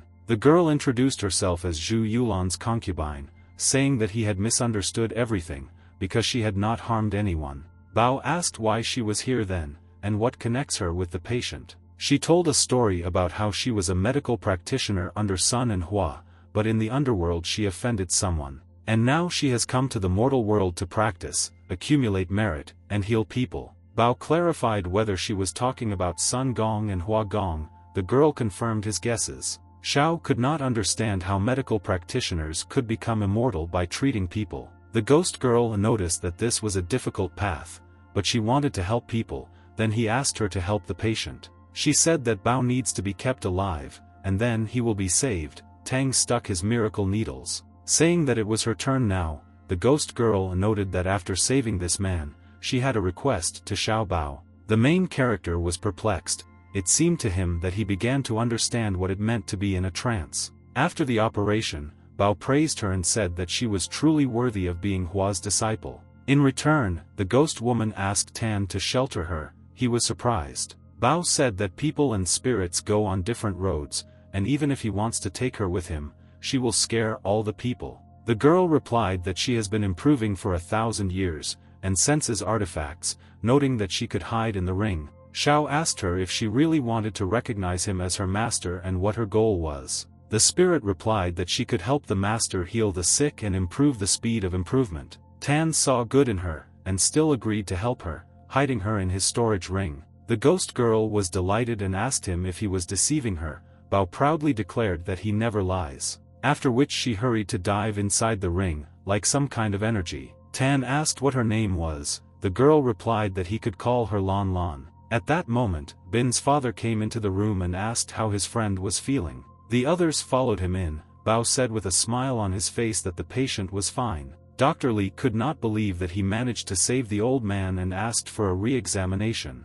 Wei's friend opened his eyes and asked why he was in the hospital. He replied that if it weren't for the talented Dr. Xiao, he would have gone to the kingdom of Hades. Jian thanked the divine doctor. Bao noted that he should check again to see if the cancer cells have spread. Bin approached Tan and said that he couldn't even imagine who he saved. This was a member of the Chao family, the second commander of the Jiangnan military region, and there was nothing he couldn't do in Jiangnan. Bao was stunned that he saved such a person. He could not even think about such a thing. Getting to his feet, Jian asked Xiao to help him with another problem. Tang said he would do his best. Chao said that he had a piece of shrapnel in his right leg, and every time it rained he got gout. And at night he has nightmares, and gave him an X-ray of his leg.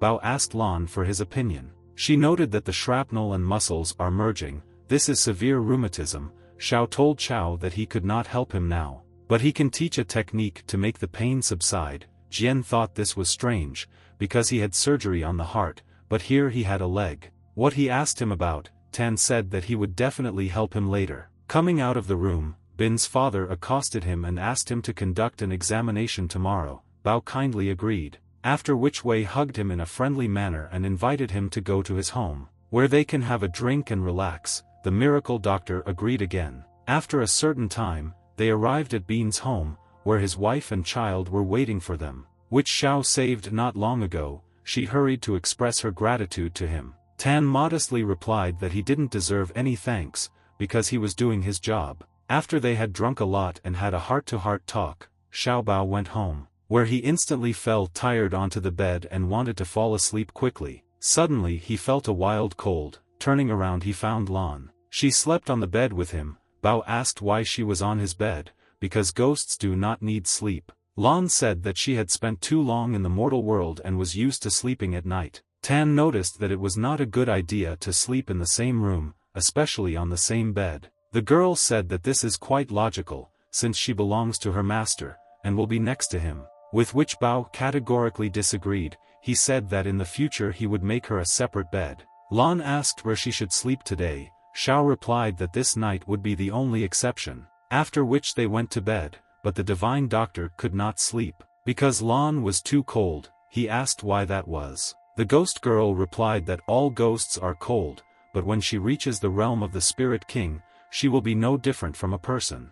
The divine doctor thought about the fact that she would one day become human. The next morning, Xiao went to the hospital, where Uncle Chao's daughter, Chao Ying, was waiting for him. Ying thanked Bao for saving her father and gave him a business card, saying that if he needed help, he could count on her. The main character understood that it was very good to have such allies. After which Tang suggested that Uncle Wei find a place where they could discuss everything, naturally at Zhao's expense. Wei agreed. Ying also wanted to join them, but Bao refused, saying that it was a bad idea. The girl, offended, asked why. Was it really so secret? Bao replied that it was just personal. Chao Ying did not expect such a turn. She stated that she would not beg him, and if he did not want to, then there was no need. After which, the divine doctor and Uncle Wei went to the guest room. Literally 5 minutes later they returned. The old man said that he had to go. He said goodbye to Xiao Bao and Chao Ying, then hurried out of the room.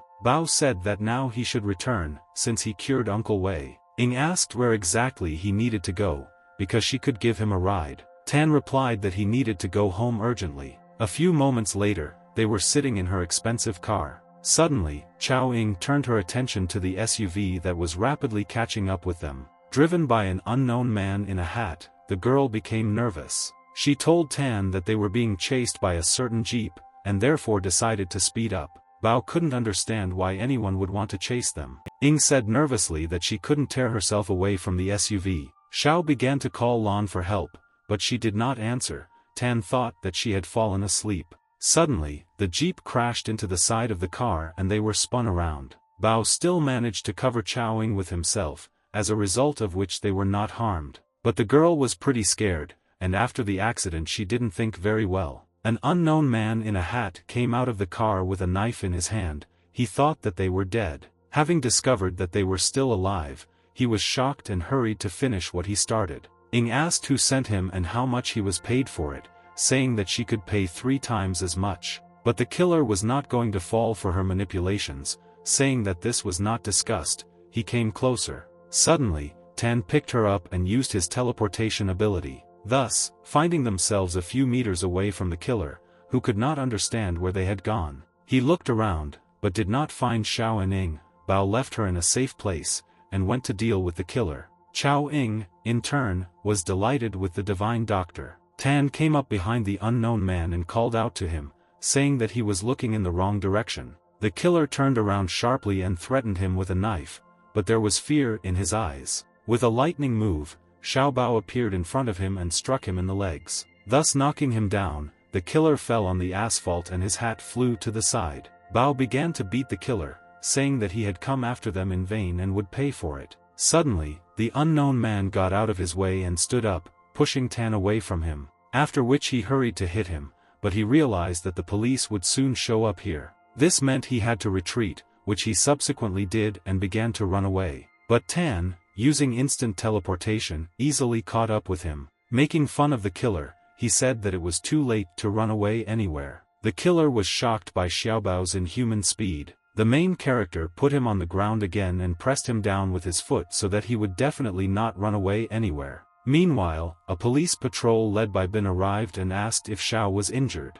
Bao replied that he was fine, but he did not expect to run into a professional killer. Ying stated that they should quickly find out who hired the killer, otherwise her family will deal with it. Wei assured her that he would find everyone involved in the incident. Chao Ying asked Tang to get into the car so she could take him home. At this moment, the miraculous doctor's phone suddenly rang. Bao saw that Loi Yaya was calling him. They agreed to meet in Nanshan Park. Worrying asked if he was talking to his girlfriend. Xiaobao sadly said that his classmate called him. After a certain time, Tang and Hua met in Nanshan Park. Bao greeted her, and they went for a walk in a beautiful park. Ying secretly watched them and recognized his classmate as the daughter of the Luo family. Luoyi suggested that he find a place where they could talk. Xiao naturally agreed. Hua complained to him that she was being forced to marry Chen, but she did not want it. At this time, Sinan's voice called out to her. She was shocked by his unexpected appearance.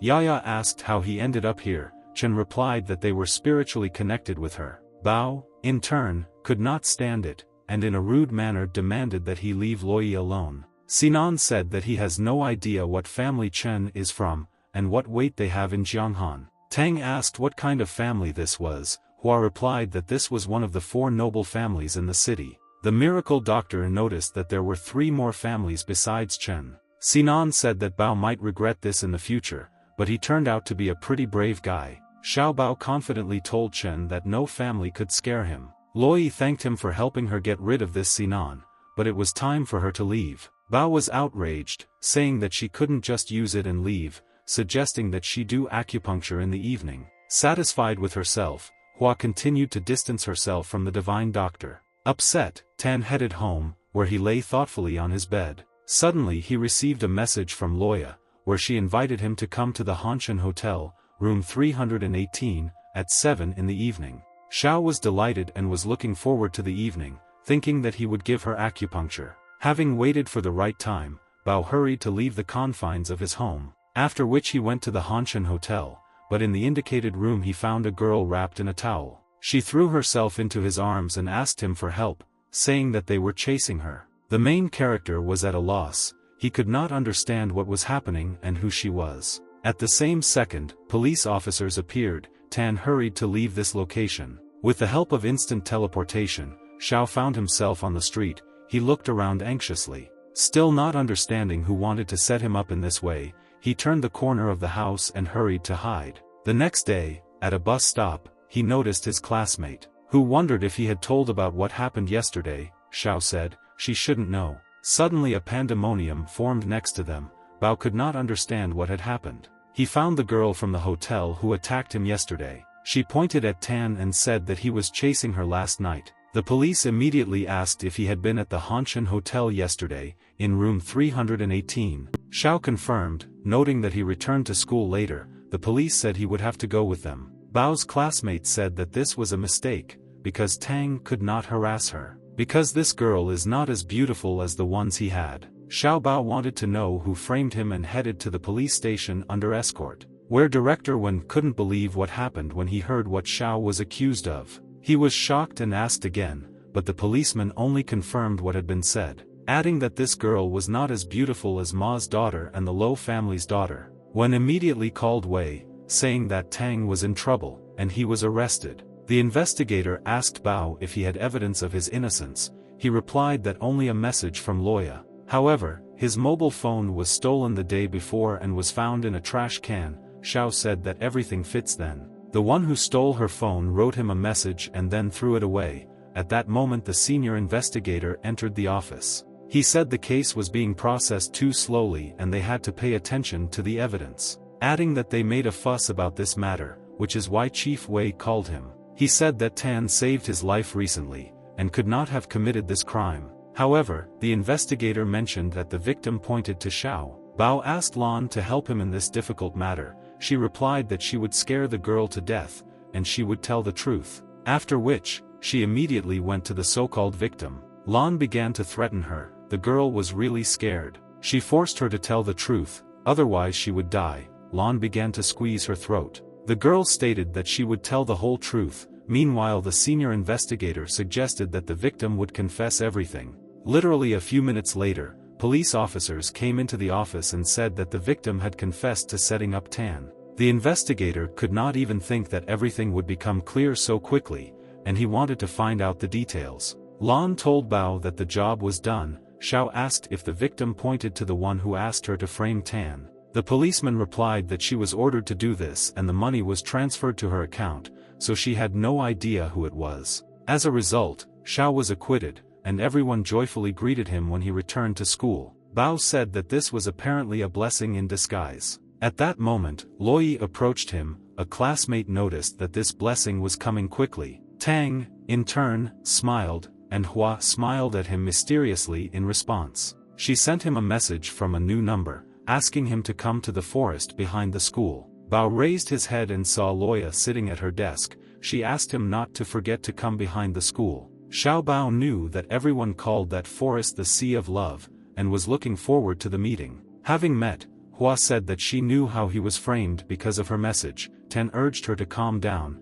since everything was already over. Loi noted that she was very sorry, since they would not be able to catch the culprit. Bao asked her if she knew who it was. Yaya Roya answered with confidence that it was most likely Chen Sinan. Adding that she was sorry because she had caused him so much trouble, Bao said that it was necessary for Chen to attack him. Loi noted that the Chen family was too powerful and they could not cope with them. Tan asked if she was ready to sacrifice herself and marry someone she hated and spend the rest of her life with him. Hua replied that unfortunately she could not do anything about it. Bao assured her that he would soon deal with Chen. Roya wanted this day to come as soon as possible. Returning home, Xiao noticed that this was not his house, and apparently he was on the wrong street. But Min, who suddenly appeared, said that it was he who turned his house into a villa. Out of modesty, Tang replied that it was not a good idea. Ma said that it did not cost that much since Li Jiangming offered half of the building materials for free. Bao was shocked and asked him why Jiangming suddenly provided the materials for free.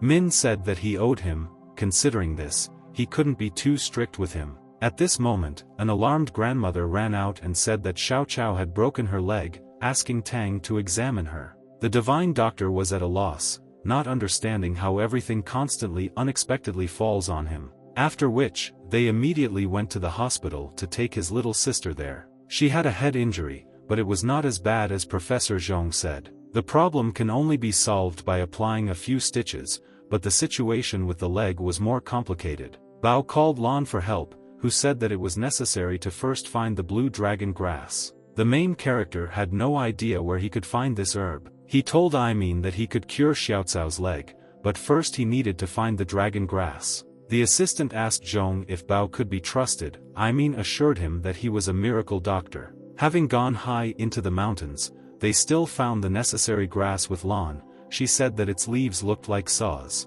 and the lines resemble a blue dragon, but the villagers call it lindernia and feed it to pigs. Lan noted that Bao should rub this herb on the broken bone to make the muscles grow and improve blood circulation. Everything will heal in a week. Tan thought that usually this takes at least 3 months. He came up with the idea to mass-produce juice from this herb and make money from it. At this moment, Lan sensed the presence of spiritual ghosts, which she notified Xiao, having said that she clearly catches their smell, and there can be no mistake, adding that these are most likely just 2 ghost generals fighting among themselves. Tang hurried her to leave this place, but Lan had a different opinion, asking him to help her. After all, if she gains spiritual power, she will become a spiritual queen and will be better able to help him. Bao agreed on one condition: if there was real danger, they would have to leave. Lan said that he needed to grind the herbs and rub them into his hands, as they would protect him from spiritual ghosts. Meanwhile, late evening came. Lan and Tan peeked out from behind the stone.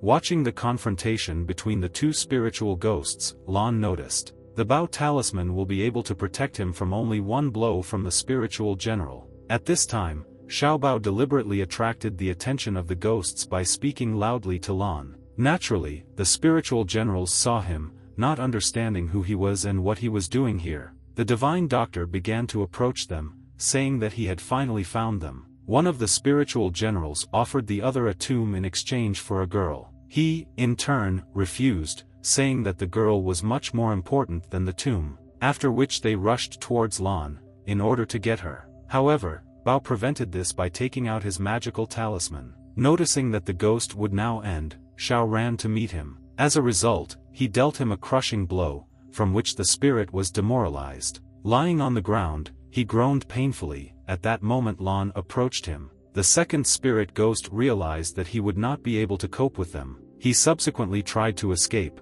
but Tang used instant teleportation. Finding himself right in front of him, Xiao Bao said that he could not escape from them. Lan thanked her master, noting that she had gained their power and would soon become a spiritual queen. Then Bao asked her to hurry back to the hospital. She kindly agreed. After some time, almost overnight, the divine doctor finally returned. Having rushed into the room, he declared that he could cure his sister, but he must be left alone with the patient. The assistant was against it, but Professor Imin asked him to trust the divine doctor, after which they nevertheless left the premises, and Tang and Lan began the operation. The assistant said that Bao was too arrogant a young man. Zhong replied that he wanted to hire him as an expert doctor because he could help a lot of people. The man was shocked by this information, and realized that Imin could not be convinced otherwise. A few minutes later, Tan left the room and announced that the operation was completed, asking Zhong to give blood to his sister. The assistant noticed that 10 minutes was enough for him to carry out the operation.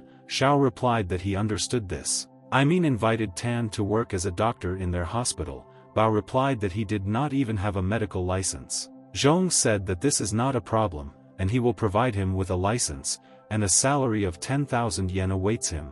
Xiao Bao, without hesitation, agreed to Professor Imin's conditions. The following Monday, Xiao looked into his sister's room and asked how she was feeling, adding that her parents asked him to take her to college, but Sister Xiao Chao refused, having said that everything is fine with her, and therefore she will get to school on her own, and he should stay in the hospital. Bao agreed, seeing that she was indeed fine, but a few minutes later he was informed that his sister had been kidnapped, which made the main character furious, and he hurried to use the ability of instant teleportation. As a result, I found myself on an unknown road, where I noticed a small minibus. Tan chased after him, realizing that his sister was inside the car. The driver braked sharply, not understanding how the guy moved so quickly. One of them called on his partners to immediately grab Xiaobao, since their boss urgently needed to deliver a kidney. They hurried out of the car and threatened Bao, who in turn demanded the return of his sister. Tang told Lan to get ready,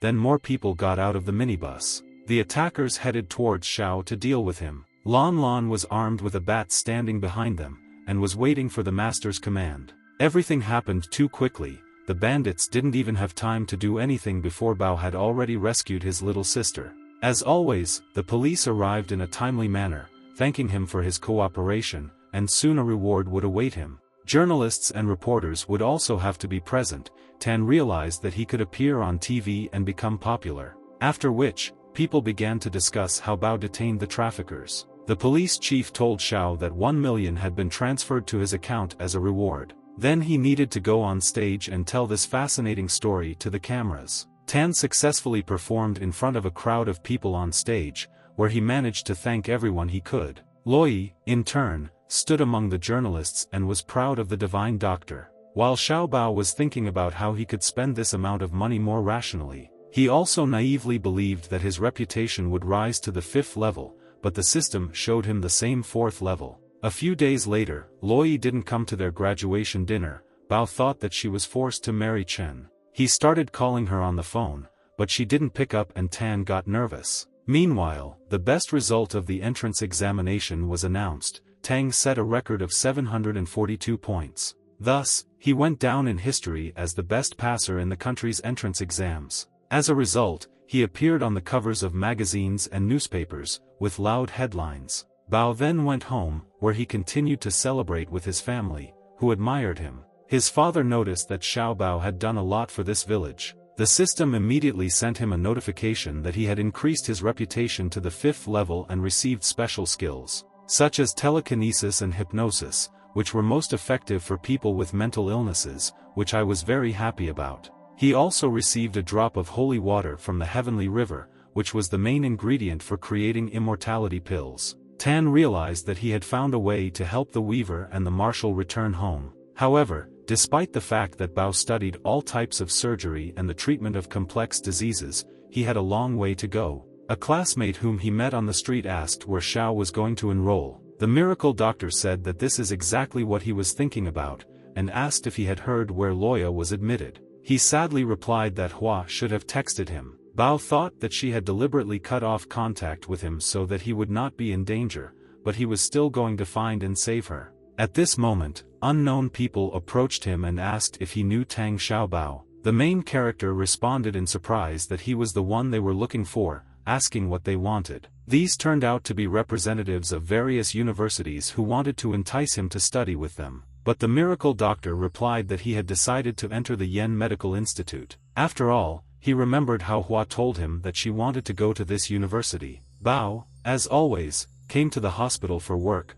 where he was met by a joyful Zhong. He called Xiao a genius because 3 major universities were competing for him. Professor Imin smiled and said that everything had already been prepared for him. Bao never thought that he would be sent to work in the gynecology department, where he was met with some skepticism, because he was too young, and also a man. One of the patients came into his office with acute abdominal pain and asked to be examined first. But Tang refused her, saying that there is a queue for everyone. The girl recognized him as Xiao Bao, and asked when he managed to become a doctor. Xiao asked how she knew him. The girl replied that everyone knows him, because he is the best in the exams. People in the corridor whispered among themselves, saying that this was the same brilliant doctor. While Tan asked the girl if she really wanted him to examine her, she confidently stated that she was his fan, and of course she wanted him to examine her. The divine doctor asked her to follow him and lie down on the couch. The girl tried to impress him, saying that she could take off her outerwear. Bao said that there was no need for this, and she would give her acupuncture and then prescribe her medicine. The girl was delighted, because he cured her with regular acupuncture. He advised her to watch her diet. Having opened the door to the corridor, Xiao was literally attacked by women, asking him to examine them. As a result, Tang examined them all one by one, and was wildly tired. He wondered where Dr. Chen had suddenly gone and began looking for him. Finding him in the office with a dissatisfied expression on his face, Bao realized that he had made an enemy, because the entire female gender went to him, forgetting about Chen. After a certain time, Xiao Bao reached the 6th level of reputation, but did not receive any bonuses. He realized that he should work hard to at least level 10. One of the patients asked Tan to examine a man with cancer. Bao replied that they were in the gynecology department, at which time Professor Zhong came in. He told Xiao that it was his mother-in-law who had cancer and wanted him to ease her pain. The miraculous doctor could not refuse Imin, and they headed to her examination room. After examining the elderly woman, Tan said that the cancer cells had spread and conventional treatment could not help. Zhong asked how long she had left. Xiao predicted from 3 to 5 years of life. But he wants to completely cure her. Imin asked if he could definitely cure cancer at the last stage. Tang said that he was going to look for the necessary herbs, and if he found them, he would most likely cure her. Zhong said that they could buy these medicines. Bao asked if the pharmacy had black phoenix and hidden dragon herbs. Imin replied that this was the first time he had heard about such herbs. Xiao realized that he would have to go to the mountain to find them, because they are written only in his super medical book. As a result of hiking up the mountain, Bao finally found the necessary herbs and headed to the hospital, where the show's representative, the romantic scientist, was waiting for him. She wanted to invite him to their exciting show, but Tan refused, having said that he has too many patients and absolutely no time. The girl offered him 10,000 for one shooting day. At that moment, Zhong approached them and offered an alternative option, to observe the work of the miracle doctor. She naturally agreed, and after some time Bao performed acupuncture, which was filmed. The head physician Imin also observed what was happening. He did not know that these herbs could cure stomach cancer. After which he was asked whether Bao's treatment would work, and whether it was true that his mother-in-law had cancer.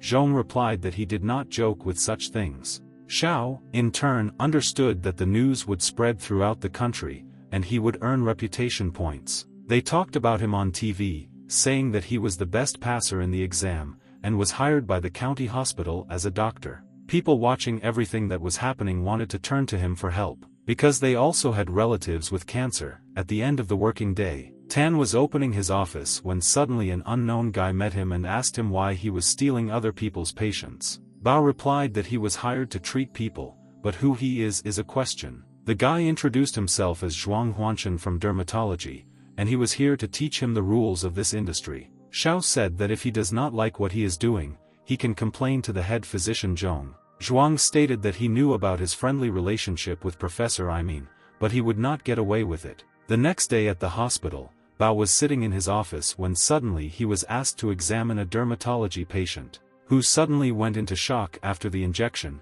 Tang refused to do it, saying that they better turn to Zhuang, since he is causing him problems. The doctor replied that he had no idea how to help the patient, and Xiao still knew more about medicine than Huanshan. Bao asked him to ask permission from the head physician so that there would be no trouble later. Zhong personally asked Tan to help the patient, since if he died, it would negatively affect the hospital's reputation. However, Xiao refused, declaring that in this way he would steal someone else's patient, in the presence of Zhuang.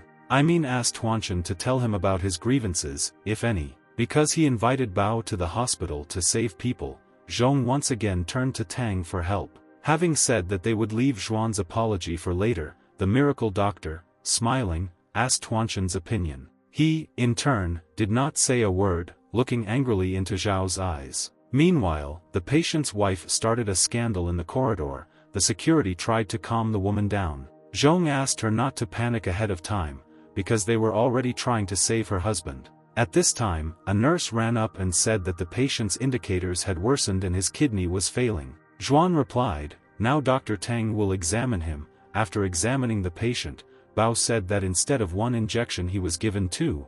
Huanshan began to deny everything, but told him to remain silent, saying that he would talk to him later. Xiao Bao started acupuncture in a timely manner, which saved the patient's life. The nurse noticed that the patient's condition had stabilized, his pulse and breathing were returning to normal. Chief Physician Zhong demanded that Zhuan ask Bao for forgiveness, which is what Huanshan did. As a result, he apologized and thanked the miracle doctor. Stated that he would take care of Zhuang, and he regrets what happened. The main character said that it was time for him to go, but he hopes for him. A little later, Zhong's mother-in-law recovered and felt well, for which she was grateful to Tan, who continued to receive patients. At this time a young guy sat down next to him and introduced himself as Wuyang Tian. He invited the divine doctor to work at Huming Private Hospital. Bao heard that many people died in this hospital due to the negligence of doctors. Wuyang offered him a salary of 500,000 yuan per year, plus bonuses. And with Xiao's skills, he will earn more, but Tang refused outright. Tian insisted that the miracle doctor think carefully about this. However, Xiao Bao was unshakable in his decision. Wuyang was indignant, having said that those who go against them always end badly, after which, Tian hurried to inform Director Mingho about the person who was illegally engaged in medical practice. After a certain time, the senior investigator disturbed Bao. They met near the hospital, and the investigator said that they had detained a human trafficking group with the help of Tan. But unfortunately, the matter did not end there. Xiao assumed that someone else was behind them. The senior investigator confirmed, saying that this person was in Jiangnan. The main character thought about it.